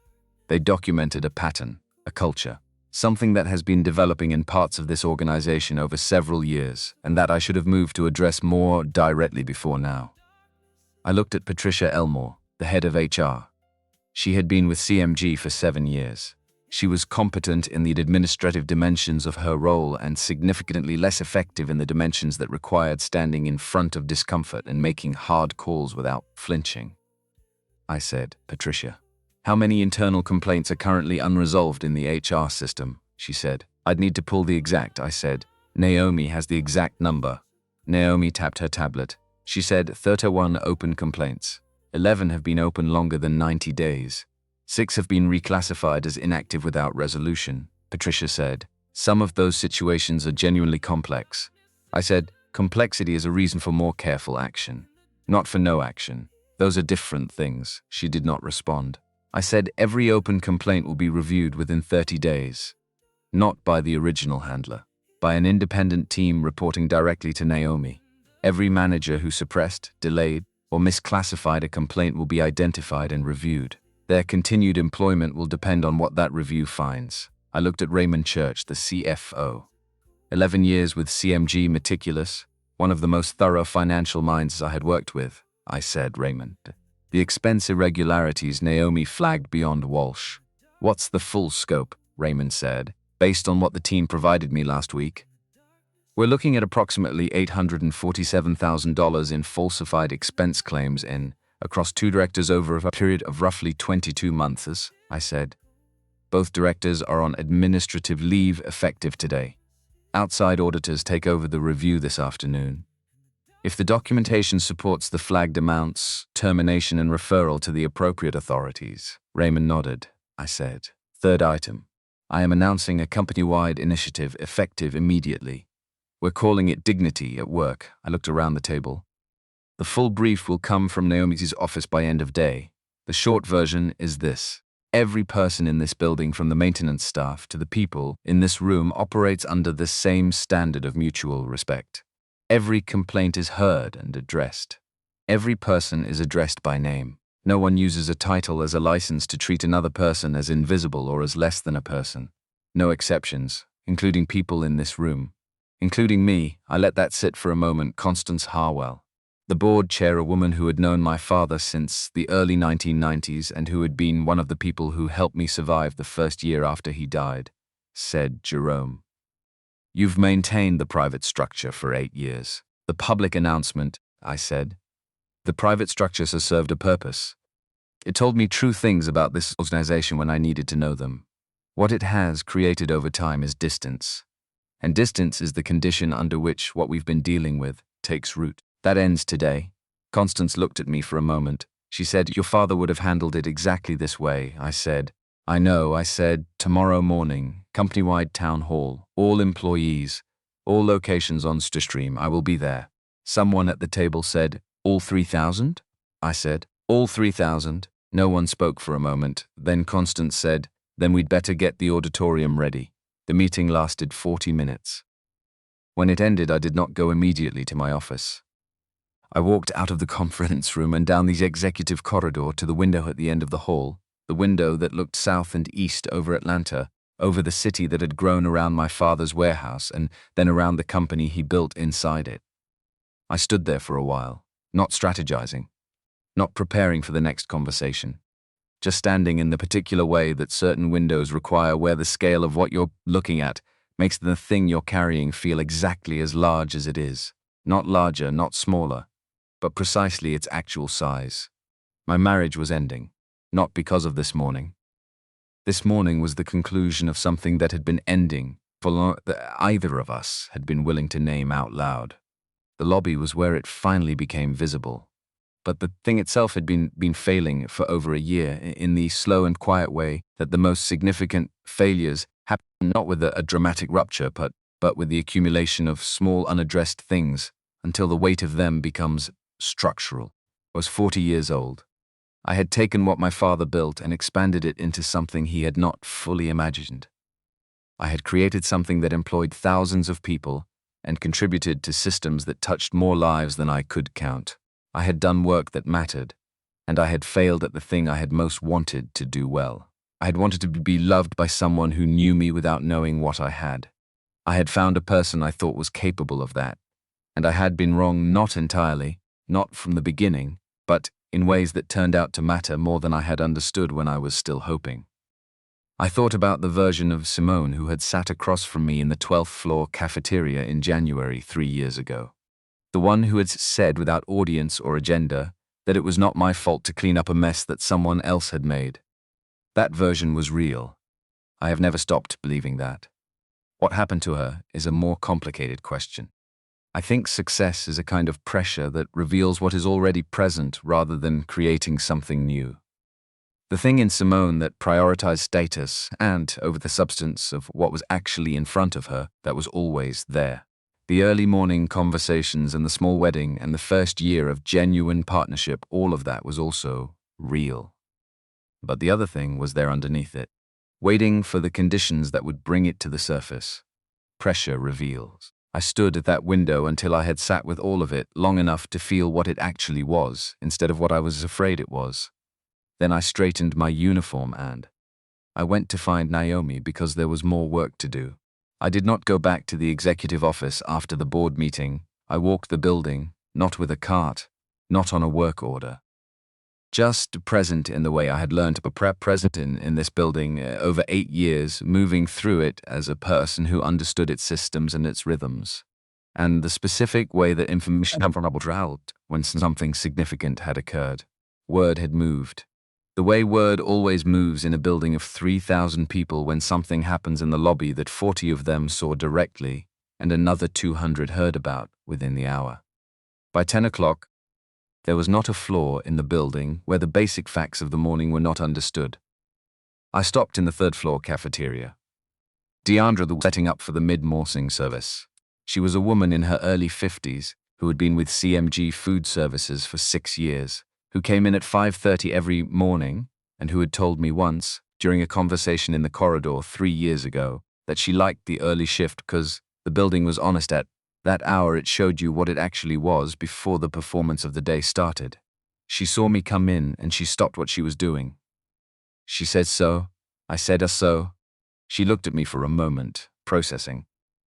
She had known me as Jay for 6 years, the maintenance man who always said good morning and returned his tray without being asked, and who had once, when the freight elevator was broken, helped her carry a supply delivery up 3 flights of stairs without being asked to. She said, "You still take it the same way?"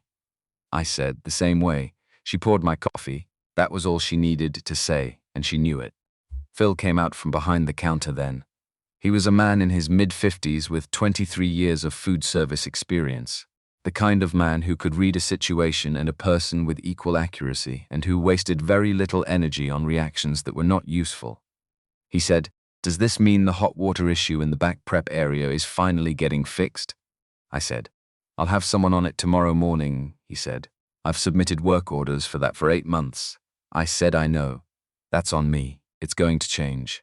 He looked at me for 3 full seconds, the specific look of a person measuring whether what they're hearing is the kind of thing that gets said or the kind of thing that gets done then. He said, "All right," 1 word. But the way he said it told me that he was extending credit. Carefully, based on 8 years of watching how I operated when I was Jay and had nothing to prove. He was willing to test whether Jerome was the same person. I said, "Phil, what else needs fixing in this building that's been on a list somewhere and not moving?" He looked at me, he said, "You got an hour?" I said, "I've got the afternoon." He found a piece of paper and a pen. He wrote for 12 minutes. When he slid the list across the counter to me, it had 14 items on it. Not major structural failures, but the specific accumulation of small, unaddressed things that, in a large building, communicate to the people who work there every day whether the organization they work for actually sees them or only sees what they produce. A persistent cold water pressure problem in the 4th floor restrooms. A lighting issue in the brick room that made the space feel like a storage area rather than a place people were meant to rest. A ventilation problem in the stockroom off the 2nd floor cafeteria that made the summer months miserable for the people who worked in it.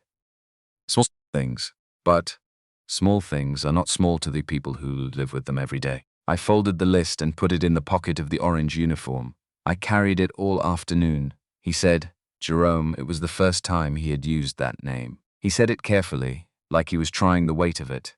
He said, "Your father used to come around and ask what needed fixing. Not every week, but he'd come. We didn't know he was the owner then either. We just thought he was a man who cared about the building," I said. He was. Phil said, "Apple doesn't fall far." I walked on. I went to the security desk at the end of Arthur's shift. He looked up when I approached. He said, "Jerome." He had already made the transition naturally without being prompted. The name fit differently than Jay, but it fit. I said, "How are things?" He said, "Quieter now." "This morning was something I won't forget." I said, "No." He said, 11 years I've been in this building. I've seen a lot of days. Nothing like this one." I said, "Arthur?" He said, "Yeah." I said, "Your son. The exam last week, he's..." The professional composure loosened, and what came through was genuine, the specific warmth of a parent who has been waiting to be asked about something that matters to him. He said, "He passed." I said, "Tell him congratulations from me," he said. "I will." He said, the tone of a person to whom that specific message from this specific person meant something particular. Not because of the title. Because of the 8 years of mornings when I had asked about the boy's progress without knowing the outcome, when there had been no reason to ask except that I had been listening when Arthur told me about him. I folded Phil's list in my pocket and thought about what my father had said about knowing the names of the people doing the work. Not just their last names, their names, the names of their children, what they were carrying, what they needed. He had believed that a company was not a structure or a brand or a financial instrument. It was the sum of the people who showed up every day and did the actual work of keeping it alive.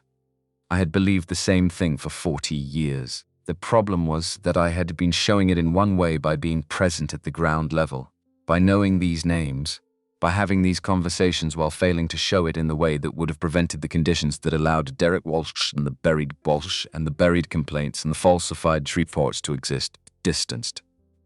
I had created distance by staying invisible, and distance is the medium in which those things grow. That was ending tomorrow morning. Calvin found me at the window at the end of the executive corridor at 12:20. He had come up on the service elevator, the way he always did, moving through the building on the parallel track that maintenance staff used, the track that was invisible to most of the building in the same way. I had been invisible for 8 years. He came and stood beside me. He had a work order in his hand. By this point in the day, I understood that the work order was a prop, something to hold, that explained his presence in any part of the building without requiring explanation. He had been doing that for 8 years on my behalf, moving through the building when something significant was happening, available without crowding. We looked out at the city together. After a while he said, "How are you doing?" He said, "Good." I looked at him. He said, "A man who says he's fine after a morning like this one is a man who isn't paying attention." I said, "Fair." We were quiet for a moment. She asked Calvin Briggs how he was doing when she saw him in the lobby. Her first instinct, in the middle of all of it, was to ask how he was. Calvin said, "I know." I said, "That mattered to me." Calvin was quiet for a moment. Then he said, "It doesn't fix it." I said, "No," he said, "but it tells you something true about who she was, not who she became." "Who she was," I said. "Yes." He looked out at the city. He said, "Your father had a morning like this once. Different situation. Same shape where the thing he most wanted to be true had turned out not to be true. Where he had to sit with the difference between what he'd hoped and what was actually there." I said, "What did he do?" Calvin said, "He went back to work." I said, He said, "That's not a small thing. Going back to work when you'd rather sit somewhere and feel what you're feeling that takes something. Not because feeling it is wrong, but because the work is what you can actually do something about. The feeling will move when it's ready. The work needs you now," I said. I'm not sure I'm ready for tomorrow," he said. "You're standing at this window thinking about your father." That's how he got ready. I looked at him. He said he'd go quiet about 10 minutes before he spoke to a room. Stop talking, just stand somewhere. I used to think he was nervous. After a while I understood it wasn't nervousness. It was the thing he did to make sure he was still himself before he walked out there. I said, "Was he?" Calvin said. "Every time," he said. "You're more like him than you know." I said, "I know I am." He said, "No, you know it intellectually. You don't always believe it in here." He touched his sternum lightly. He had that too. The doubt that lived right next to the capability. He never got rid of it. He just didn't let it make the decisions. I looked out at Atlanta, at the city that kept moving regardless of what happened inside any particular building, on any particular Tuesday. I said, "Calvin?" He said, "Yeah." I said, "Thank you.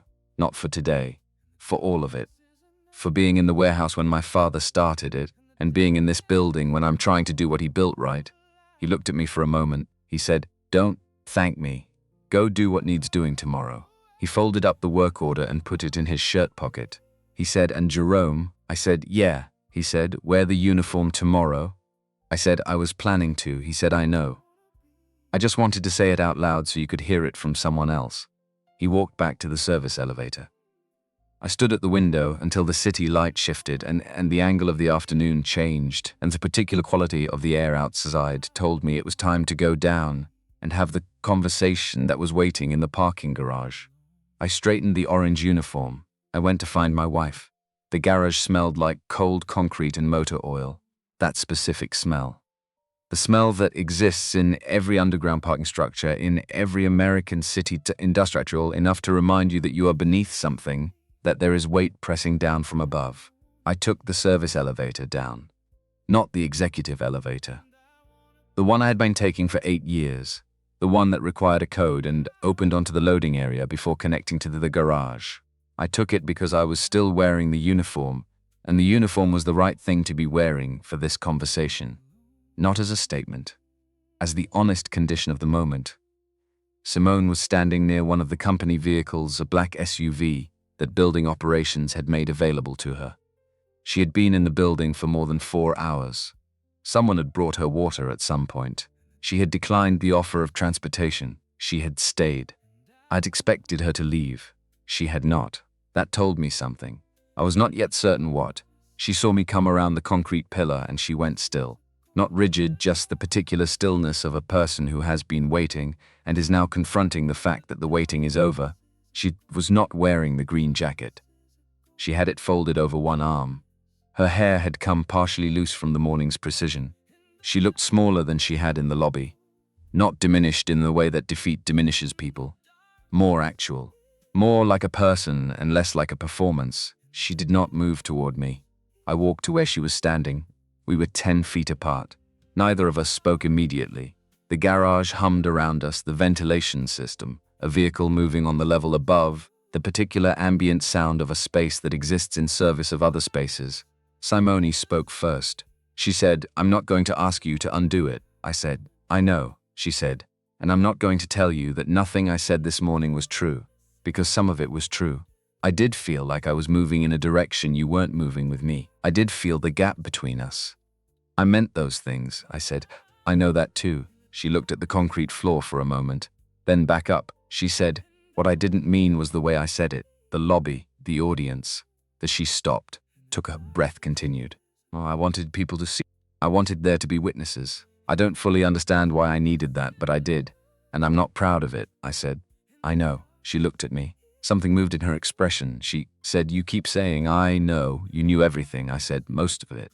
"Not all of it," she said. "How long?" I said, "Naomi came to me about 6 weeks ago. The investigation had been building before that." Simone closed her eyes briefly. She said, "Before that." "How long were you watching?" I said. "I wasn't watching. I was hoping." She opened her eyes. I said, "There's a difference. Watching is what you do when you've already decided something is true and you're gathering proof. Hoping is what you do when you don't want it to be true and you're waiting to be wrong about what you're seeing." She was quiet for a moment. Then she said my name, Jerome, not Jay. My actual name, which she had heard for the first time 2.5 hours ago and was now using in the way of a person trying to make something real by naming it correctly.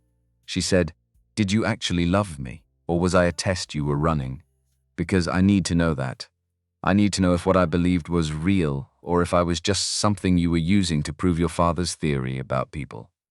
The garage went quiet. The specific quiet of two people in a private space when everything performative has been stripped away and what remains is just the actual situation in them. I looked at her. She was asking the question she was most afraid to hear answered. I know what that costs. I understood the courage of it even in the context of everything that had happened that morning. She deserved an honest answer. I walked to the concrete pillar a few feet away and leaned against it.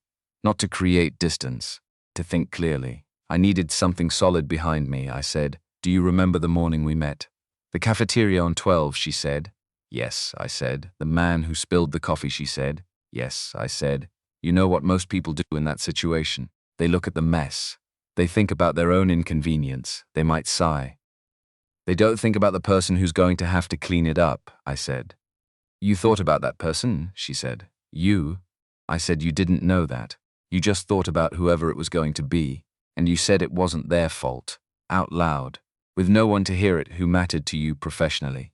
No performance, just the thing that was true," I said. That sentence. In that moment, that was the most honest thing anyone had said to me in 3 years of working in this building. 3 years of watching how people treat people they believe have nothing. She was listening. I said, "I fell in love with you before I knew your name, before I knew your title. Before I knew anything about where you were trying to go or what you had been building toward. I fell in love with one sentence from a woman who thought about the janitor." I said, "That was real. As real as anything I have felt." Simone's jaw tightened slightly. I said, "What changed was not my love. What changed was your attention. People have a finite amount of attention and they choose where to direct it. At some point in the last 18 months, you stopped directing yours toward me. Not because I did anything specific to cause that. Because the version of life you wanted stopped including the version of me you could see," I said. "That's the honest answer," she said. "You could have told me. At any point. You had years," I said. She said, "Why didn't you?" I said. "Because I needed to know if you would stay," she said. "Stay for who?" I said. "For Jay. For the man with the cart. For the person you thought I was. With nothing beyond what you could see." She was quiet. I said, "You're right that I kept it too long. I know I was going to marry you and I still didn't tell you. That removed your ability to make a fully informed decision about your own life. I own that. It's not a small thing." She looked at me. I said, "But I am not the only person in this marriage who made choices that weren't fair, and mine came from fear of losing something real." "I'm not entirely sure yours did," she flinched. Small. A tightening around the eyes that told me the sentence had landed exactly where it was aimed. She said, What happens now? I said. The divorce proceeds. My legal team will be in contact with yours. The terms will be fair. I'm not interested in punishment. She nodded slowly. I said, your position at CMG is a separate matter. She looked up. I said, you will not be terminated. She started to speak. I said, let me finish. She went quiet. I said, you're being reassigned, not as a demotion, as a specific mandate. You're going to lead the internal rollout of dignity at work, working directly with department heads, HR, and the compliance team to implement the new standards across every division. It is significant work and it requires exactly the kind of communication skill you actually have. She stared at me. She said, you want me to stay here? I said, I want the company to benefit from what you actually are. You understand how to build a message that moves through an organization and changes behavior. That is precisely what this initiative requires, she said. Jerome, I handed you divorce papers this morning. I said, I know what you did this morning. I said, I'm not keeping you here as forgiveness. Forgiveness is a separate thing and it happens on its own timeline. I'm keeping you here as accountability. Because the easiest thing I could do is terminate you and have you removed from the building. And easy is not the same as right. She looked at me for a long time. She said, I don't understand you.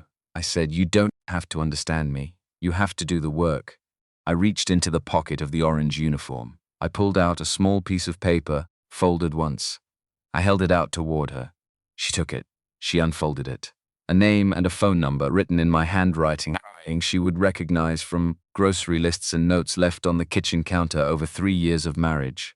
She said, who is this? I said, a therapist. His name is Dr. Marcus Webb. He practices in Midtown. He's been doing this work for 26 years. He specializes in what he calls identity under pressure, the specific experience of people who have built their sense of themselves around achievement and who find themselves in crisis where the achievement stops feeling like enough. I said, he helped me after my father died. When I was sitting in a chair that was too large for me, carrying a name that felt like a weight I didn't know how to lift. She looked at the paper. I said, I'm not giving you this to fix the marriage. The marriage is over. I'm giving you this because I think you are a person who got genuinely lost somewhere in the past 2 years. And I think you know that. And I think you deserve to find your way back to whoever you actually are underneath everything that happened to you during that time. Simon's hands were not quite steady around the paper. She said, why would you do this? I said, because at one point you were the person who thought about the janitor. She looked up. I said, I want that person to get to live her life. Even if it's not her life with me. She pressed her lips together. She did not cry. She held it with the specific quality of a person trying to be precise with themselves at a moment that matters. She said, I'm sorry, Jerome.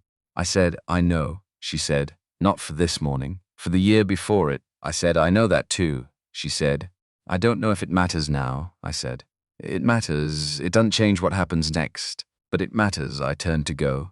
She said, Jerome. I stopped. She said, the photograph in your office, the older man and the boy in a warehouse, that's your father. I turned back slightly. She said, he looks kind. I said, he was the kindest man I knew. She said, and the strongest? Those were the same thing for him. He told me that strength is not the absence of softness. It's softness that has been tested and has held. She looked at me for a moment. Then she nodded. Once. The nod of a person receiving something they did not expect and do not yet know what to do with, but receiving it nonetheless. I walked back to the service elevator. I pressed the button, the doors opened. I stepped in the polished stainless steel of the elevator wall, distorted but recognizable. I saw a man in an orange uniform looking back at me. Not a CEO performing a role. Not a man who had won something. Just a man who had loved someone and lost that love through a combination of things that were her choices and things that were his, and who was now going upstairs to do the next thing that needed doing. The doors closed. The elevator rose. And tomorrow morning, 3,000 people were going to see this man's face for the first time.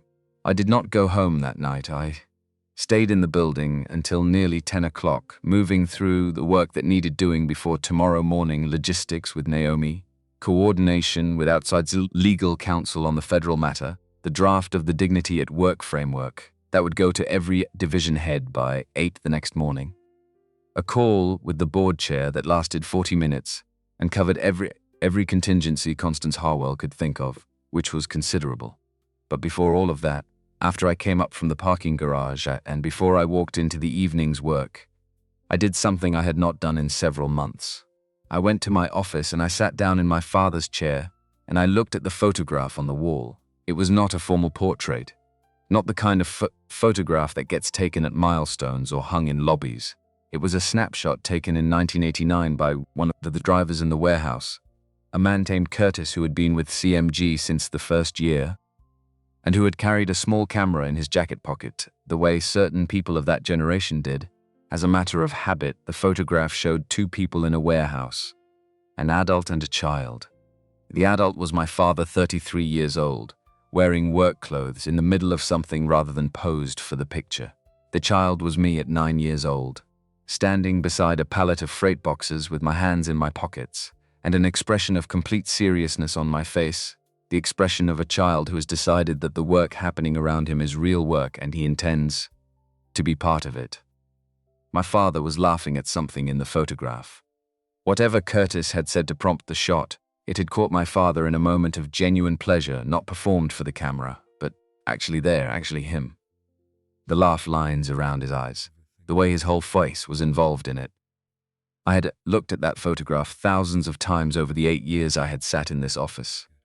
I had never before noticed that in the photograph, my father's hand was resting on the top of the freight pallet beside him, and that the pallet bore a small paper label, and that the label read in the particular careful block letters of someone who took labeling seriously, Cole Meridian. Handle with care, the handle with care. I sat with that for a long time. The building quieted around me as the evening progressed. The floors emptied.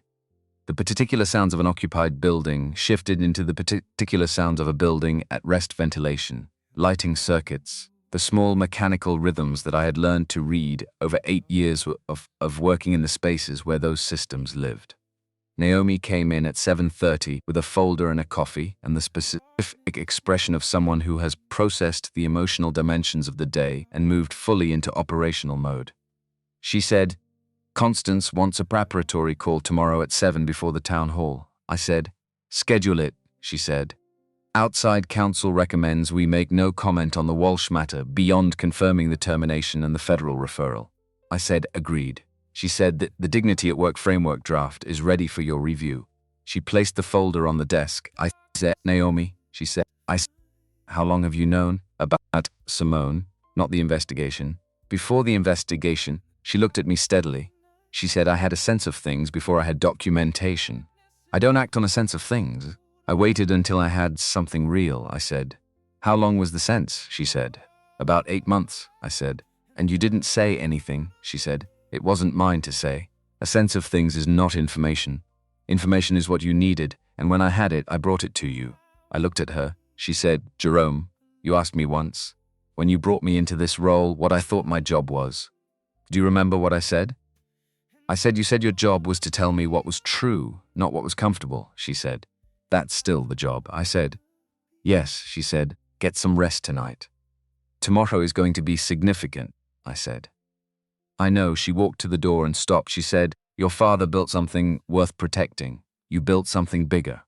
Tomorrow you get to show 3,000 people what they've actually been part of this whole time." She left.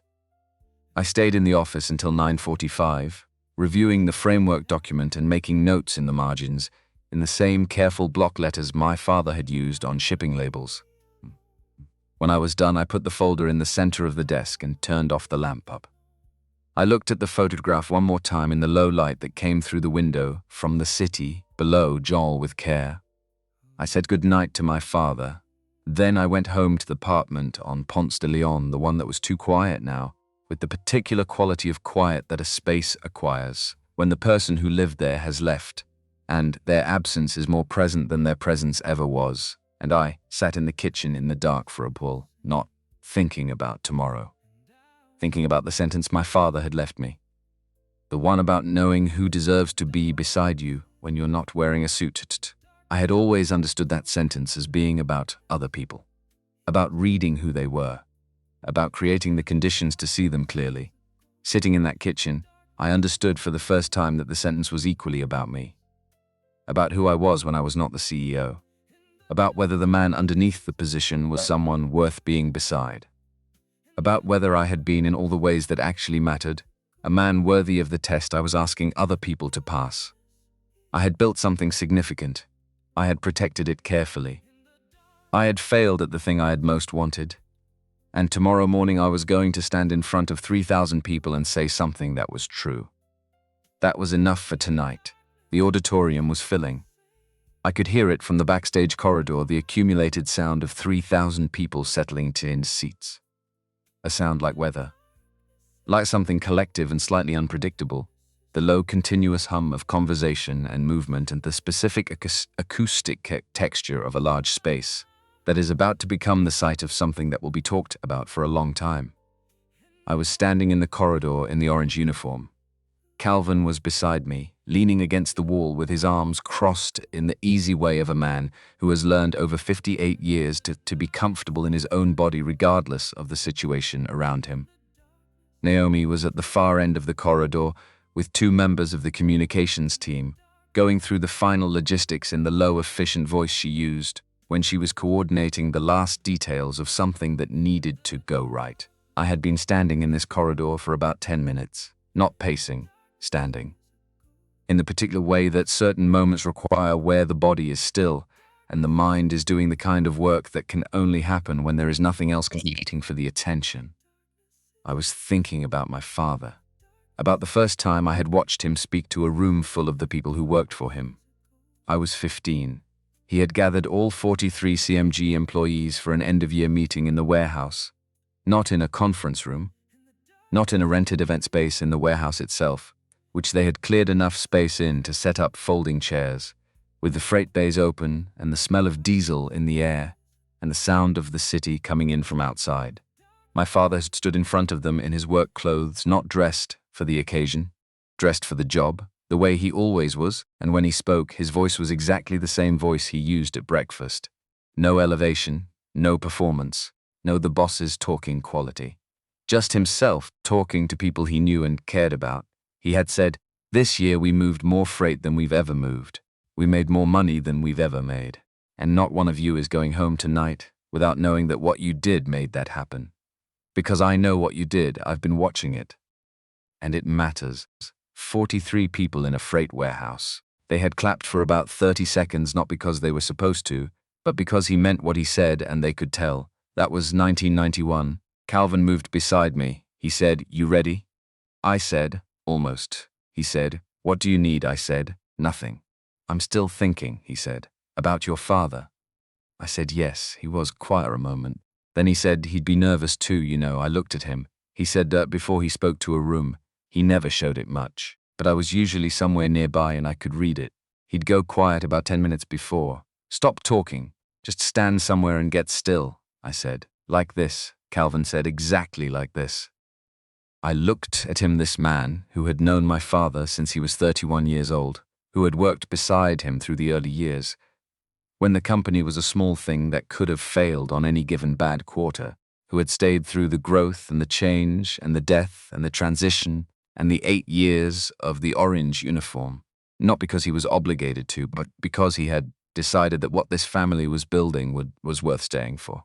I said, "Calvin," he said. "Yeah," I said, "I've said this before and I know you don't like it when I say it, but," he said, "then don't." I said, "Thank you for all of it, for being in the warehouse in 1987 and being in this corridor right now." He looked at me with the expression of a man accepting something he is not going to argue with. He said, "Don't thank me. Go say what needs saying." He straightened up from the wall. He said, "What would your father wear today?" I looked down at the orange uniform. I said this. Calvin nodded. Slow and certain, the nod of a person confirming something they already knew. He said, "That's right." Naomi came down the corridor toward us. She said, 30 seconds. I said, "Okay." She said, 3,041 employees, all Atlanta divisions in the auditorium. Chicago, Houston, and the field teams are on the live stream. I said, "Good." She looked at me. She said, "Jerome?" I said, "Yeah." She said, "Your father built something worth protecting." I said, "I know." She said, "So did you."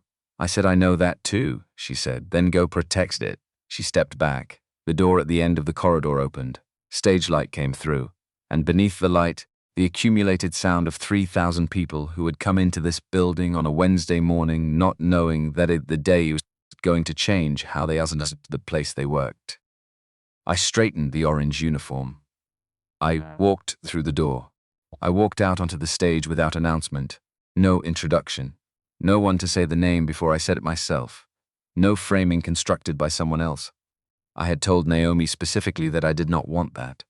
Whatever this morning was going to be, it was going to start with me walking out and standing there and letting the room decide what to make of it before I said a single word. The auditorium went quiet in stages. First, the people near the front and who saw me first and stopped talking to look, then the sections behind them, as the quiet moved backward through the room, the way a change in light moves across water. Then the back rows, where people craned to see what was happening, and the last conversations dropped off one by one until the whole space was silent. 3,000 people looking at a man in an orange maintenance uniform standing on a stage. For 4 seconds, nothing happened. Then a woman in the third row stood up. I did not know her in that moment. I found out later that her name was Bernadette Cole, no relationship, just a name, and she had been with CMG for 9 years working in freight coordination out of the Houston office. She was in Atlanta for the town hall, and she stood up because, as she told someone afterward, she did not know why she did it. She just felt that the moment required it. The man beside her stood, then the row in front of them. Then the section to their left. It moved through the auditorium the way certain things move, not because anyone organized it or signaled it, but because 3,000 people were feeling the same thing at the same time, and the feeling needed somewhere to go. Row by row, section by section, the whole room rising. I stood on the stage in the orange uniform and I let it happen. I did not raise my hand to stop it. I did not manage the moment. I stood there and let it be what it was, because some moments are not meant to be managed, and the right thing is to allow them to be real. After about 15 seconds, it settled on its own. People began to sit. When the room was seated, I said, "My name is Jerome Cole." My voice was even. No microphone processing, nothing performed. Just my voice in a large room, the same voice I used in the cafeteria on the 3rd floor when I asked Phil what needed fixing, and the same voice I used in the conference room 47 when I told the board the situation was not acceptable. I am 40 years old.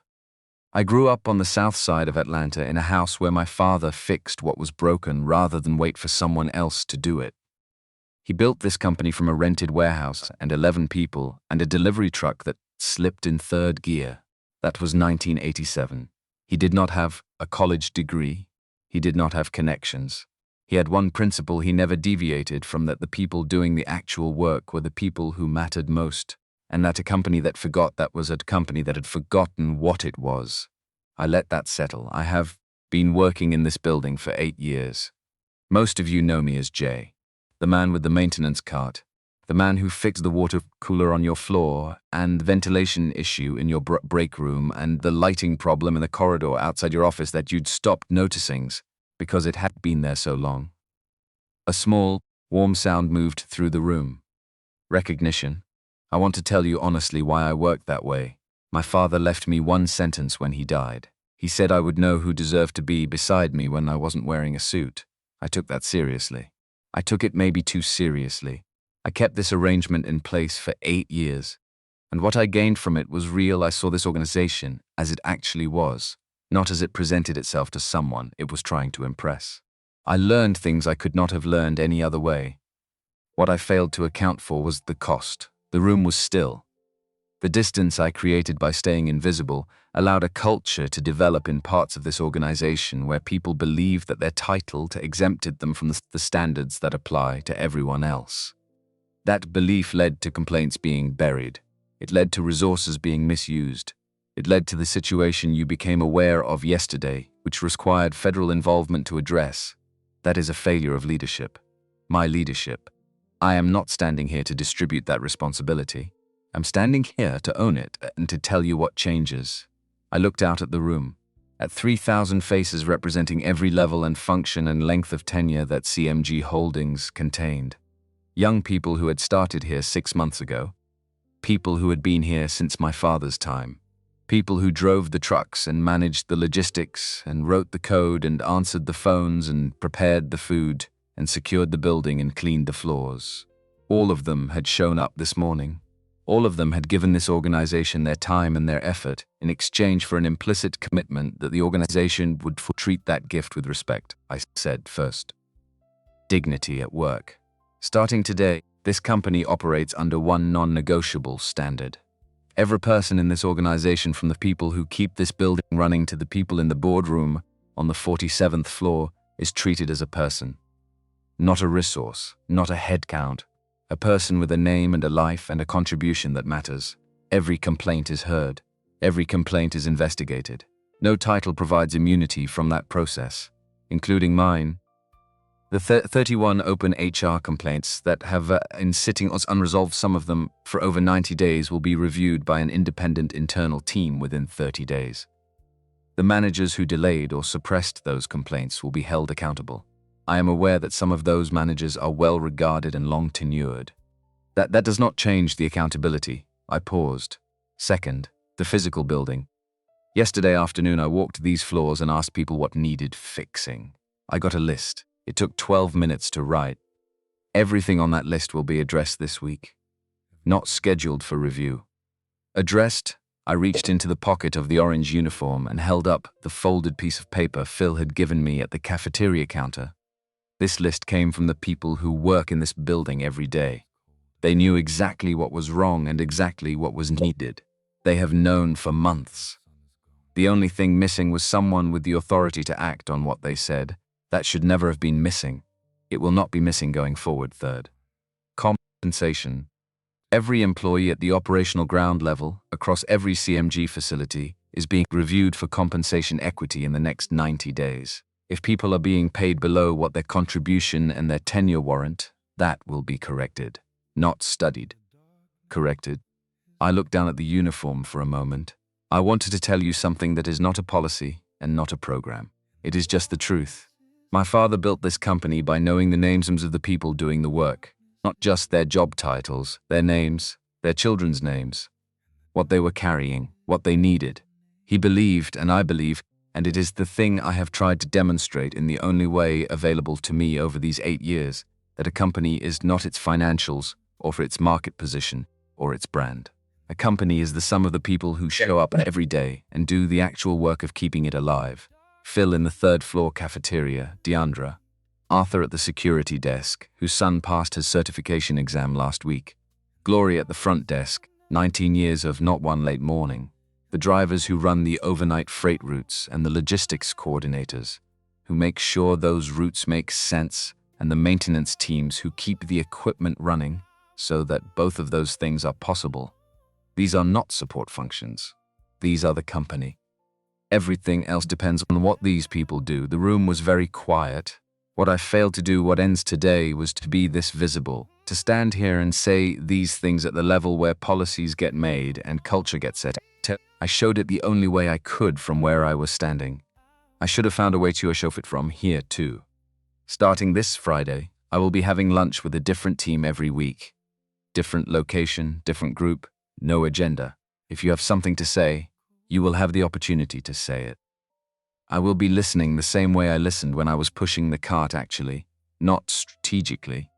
I looked out at the room again, at 3,000 people who had just understood something about the place where they spent a significant portion of their lives. I said, one more. I'm going to keep wearing this sometimes. A sound moved through the auditorium. Quiet laughter, warm laughter. The specific quality of sound that happens when people respond to something they recognize as genuine, and the recognition feels good, not as theater. Not to make a point. Because I have found over 8 years that the most useful information I receive about what is actually happening in this organization comes to me when I am in this uniform rather than in a suit. When people say things around me that they would not say around someone they perceived as powerful. The goal starting today, not eventually, today, is to build an organization where that information is available regardless of what anyone is wearing. Where people tell the truth not because they are unaware of who is listening, but because the true truth is what we do here. That is the whole goal. My name is Jerome Cole. I have been the CEO of this company for 8 years. I am very glad to be able to say that to you directly. There's coffee on the 3rd floor.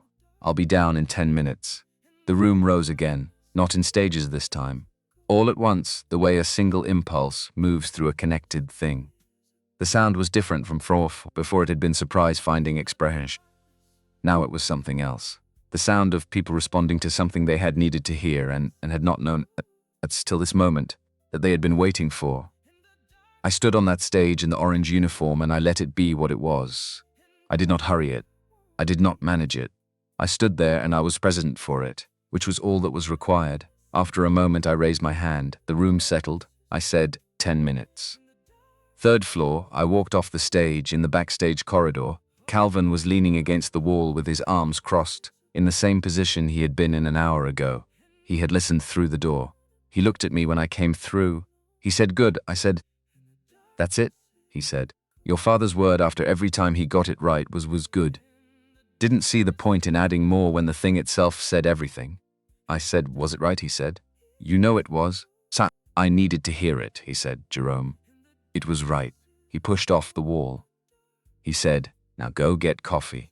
He walked back toward the service corridor, back to the work that needed doing, back to the building that needed running, back to the particular and undervalued expertise of a man who knew how every system in this organization functioned and had spent 30 years making sure they did. I watched him go. Then I looked down at the orange uniform one last time. I smoothed the front of it, and I walked toward the door that led back into the building that my father had imagined, and I had built into something he would have been proud of, and that I was now, for the first time in 8 years, going to be visible inside of, not hidden, not testing, just present. The warehouse in Savannah had a particular quality of light in the mornings.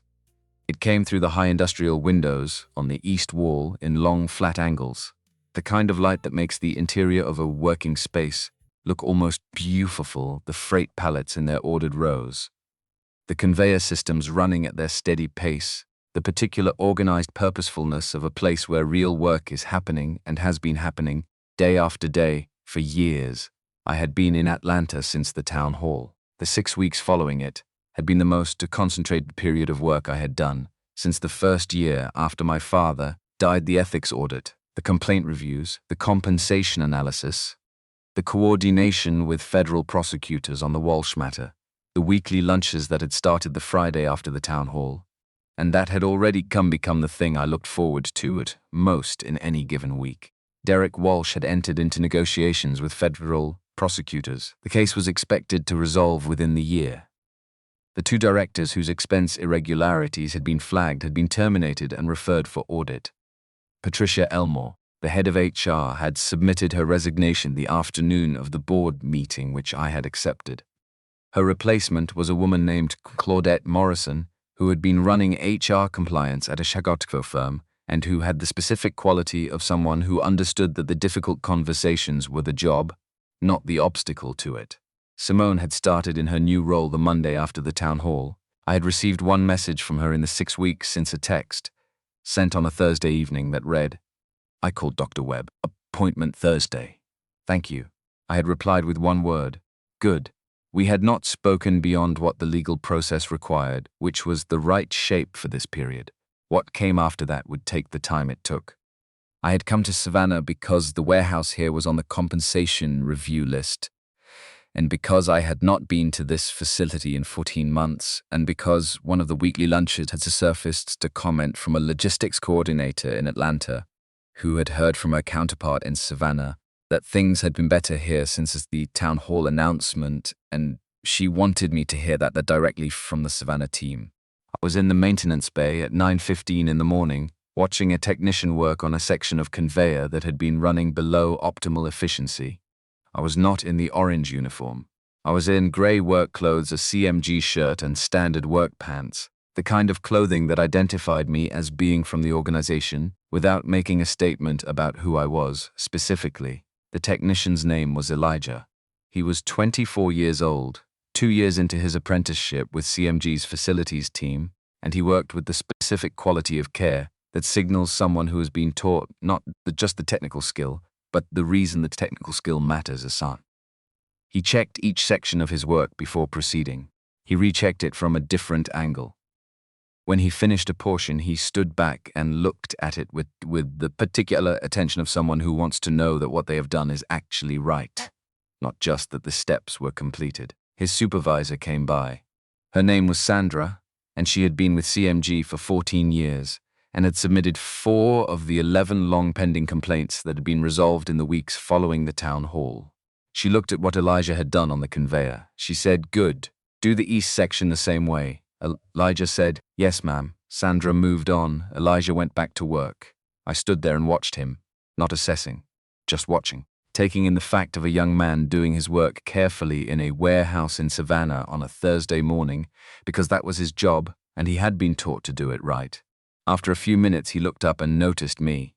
He said, "You from corporate?" I said, "Yes." He said, "Everything look okay?"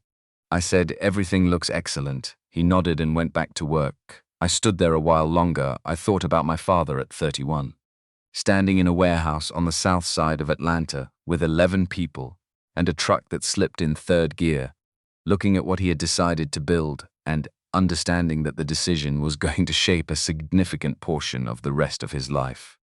I thought about what that decision looked like now through the particular lens of a maintenance bay in Savannah, where a 24-year-old technician named Elijah was rechecking his work from a second angle, because his supervisor had taught him that the second look was not optional. The principle was the same. Now the people doing the work. Treat them like you actually need them, because you do. I pulled out my phone. I found the text thread with the single exchange, the message from Simone on a Thursday evening, and my one-word reply, and I looked at it for a moment. Not with the specific weight it had carried in the days immediately after the lobby morning. With something quieter, the weight of a thing that has found its proper size. She had called Dr. Webb. She had made the appointment. She was doing the work of finding her way back to whoever she actually was, underneath the 1.5 years of choices that had moved her away from herself. That was hers to do. I could not do it for her. I could only have pointed toward it and stepped back. I put the phone in my pocket. I looked around the warehouse, at the conveyor system being carefully restored to function, at the freight pallets in their ordered rows, at the light coming through the high east windows in those long, flat morning angles, at the particular organized purposefulness of a place where people showed up every day and did work that held things together. My father had stood in a space like this when he was my age. He had looked at it and seen something worth building. I understood that now in a way I had not fully understood it at 32, sitting in his chair in his office with a company worth $9 billion and the particular loneliness of being responsible for something larger than yourself. When you are not yet sure you are large enough for it, what you build matters. But who you remain while you are building it, that is the thing that determines whether what you build is worth what it costs. Stay yourself, Jerome. That is the whole instruction. Elijah finished the section of conveyor he had been working on and stood back to look at it from the first angle, then the second. He made a small adjustment to one component, stood back again, nodded to himself. I thought about the list Phil had written on a piece of paper at the cafeteria counter. 14 items, 12 minutes to write. Every item on that list had been addressed in the first week. Phil had sent a message through the internal system on the Friday after the town hall, not to my executive account, which she did not have access to, but to the general facilities feedback address that Naomi had set up as part of the Dignity at Work rollout. The message said, "Hot water in back prep area is fixed. Also the lighting in the basement break room. Somebody is actually listening. Thought you should know." Naomi had forwarded it to me. I had read it 3 times. That message, those 2 sentences from a man who had spent 23 years in food service and who had learned to calibrate his expectations about whether the organization he worked for was actually paying attention, meant more to me in that moment than the valuation report that had come across my desk the same morning. That is not a statement about business metrics. I understand business metrics. They matter. They are how you know whether the thing you are running is structurally sound, but they are not how you know whether the thing you are running is worth running. Worth running is a different question. Worth running is Phil's 2 sentences. It is Arthur's son passing his exam and someone asking about it. It is Glory at the front desk, 19 years and not one late morning. and someone finally saying her name on a stage in front of 3,000 people and meaning it. It is Elijah standing back to look at his work from a second angle, because he has been taught that the work deserves that. It is the principle my father wrote into the practice of everything he did for 30 years before he wrote it on a piece of paper and it fit for me to find. I turned toward the exit. I had a lunch meeting with the Savannah freight team at noon. 40 people. Folding tables in the warehouse common area, the same way my father had done it in Atlanta in 1991. I had told Sandra to let the team know I would be there, and that there was no agenda, just lunch. And if anyone had something to say, I would be listening the same way I had been listening for 8 HS actually. Not strategically, they were expecting Jerome. Some of them had seen the town hall on live stream, some had not. Some knew the full story of the lobby morning, and some had only the outline of it. What they all knew, because Sandra had told them and because the Dignity at Work framework had reached every facility within 48 hours of the town hall, was that something had changed in the organization they worked for. That someone, at the top of it, had decided the distance between the top and everywhere else was a problem worth solving rather than a structural feature to be managed. What they did not know was that the man who had made that decision had been cleaning floors in Atlanta for 8 years and had learned everything important about what needed for machine from people need to achieve They would know today. I walked toward the warehouse exit. The morning light was still coming through the east windows in those long flat angles, catching the dust in the air and making it visible, all the small things that are always present and always moving, and that you only see when the light hits them at exactly the right angle. The orange uniform was still in the drawer in the executive office on the 47th floor, not hung up, not framed. Folded in a drawer the way working clothes are kept ready to be used, not stored as a relic. Because some mornings that's useful made you for the company, useful thing I could do for the company I was not responsible for, and walk the floors. People said when they believed no one with the authority to act on what they were saying was present. And because some mornings, when I opened that drawer and looked at the orange fabric and the faded CMG patch on the shoulder, I thought about a man who had stood in a warehouse with 11 people and one principal and had built something out of it that lasted. And I thought about what I owed that man. Not grief, not memorial, not the particular weight of a son who measures himself endlessly against his father's example and finds the measurement insufficient. What I owed him was simpler than all of that. Continue knowing the names of the people doing the work. Continue treating them like you actually need them. Continue showing up before the day starts and staying until the work is done. And being the same person in every room regardless of what you are wearing, continue being worth being beside. That was the whole instruction. I had 8 years of work were still in front of me at minimum. More if the thing I was building held and grew the way I believed it would. More lunches in warehouses, and more conversations with maintenance technicians, and more mornings walking floors, all before the building filled up, and more board meetings and more hard decisions and more moments when the right choice and the easy choice were not the same choice. More of all of it. I stepped out of the maintenance bay into the main warehouse floor. The freight pallets were in their rows. The conveyors were running. The morning shift was moving through the ordinary work of a Thursday loading, coordinating, logging, maintaining with the organized purposefulness of people who understood what they were doing and why it mattered. 40 people were going to sit down to lunch with me in 2 hours and 45 minutes. I had better be ready to listen. I walked toward the main floor, and the light came through the high windows and landed on the ordered rows of freight, and it looked for just a moment, in that particular morning light, in that specific angle exactly like the warehouse in the photograph on my office wall. The one with the man laughing, the one with the boy who had decided the work was real and he intended to be part of it, with care.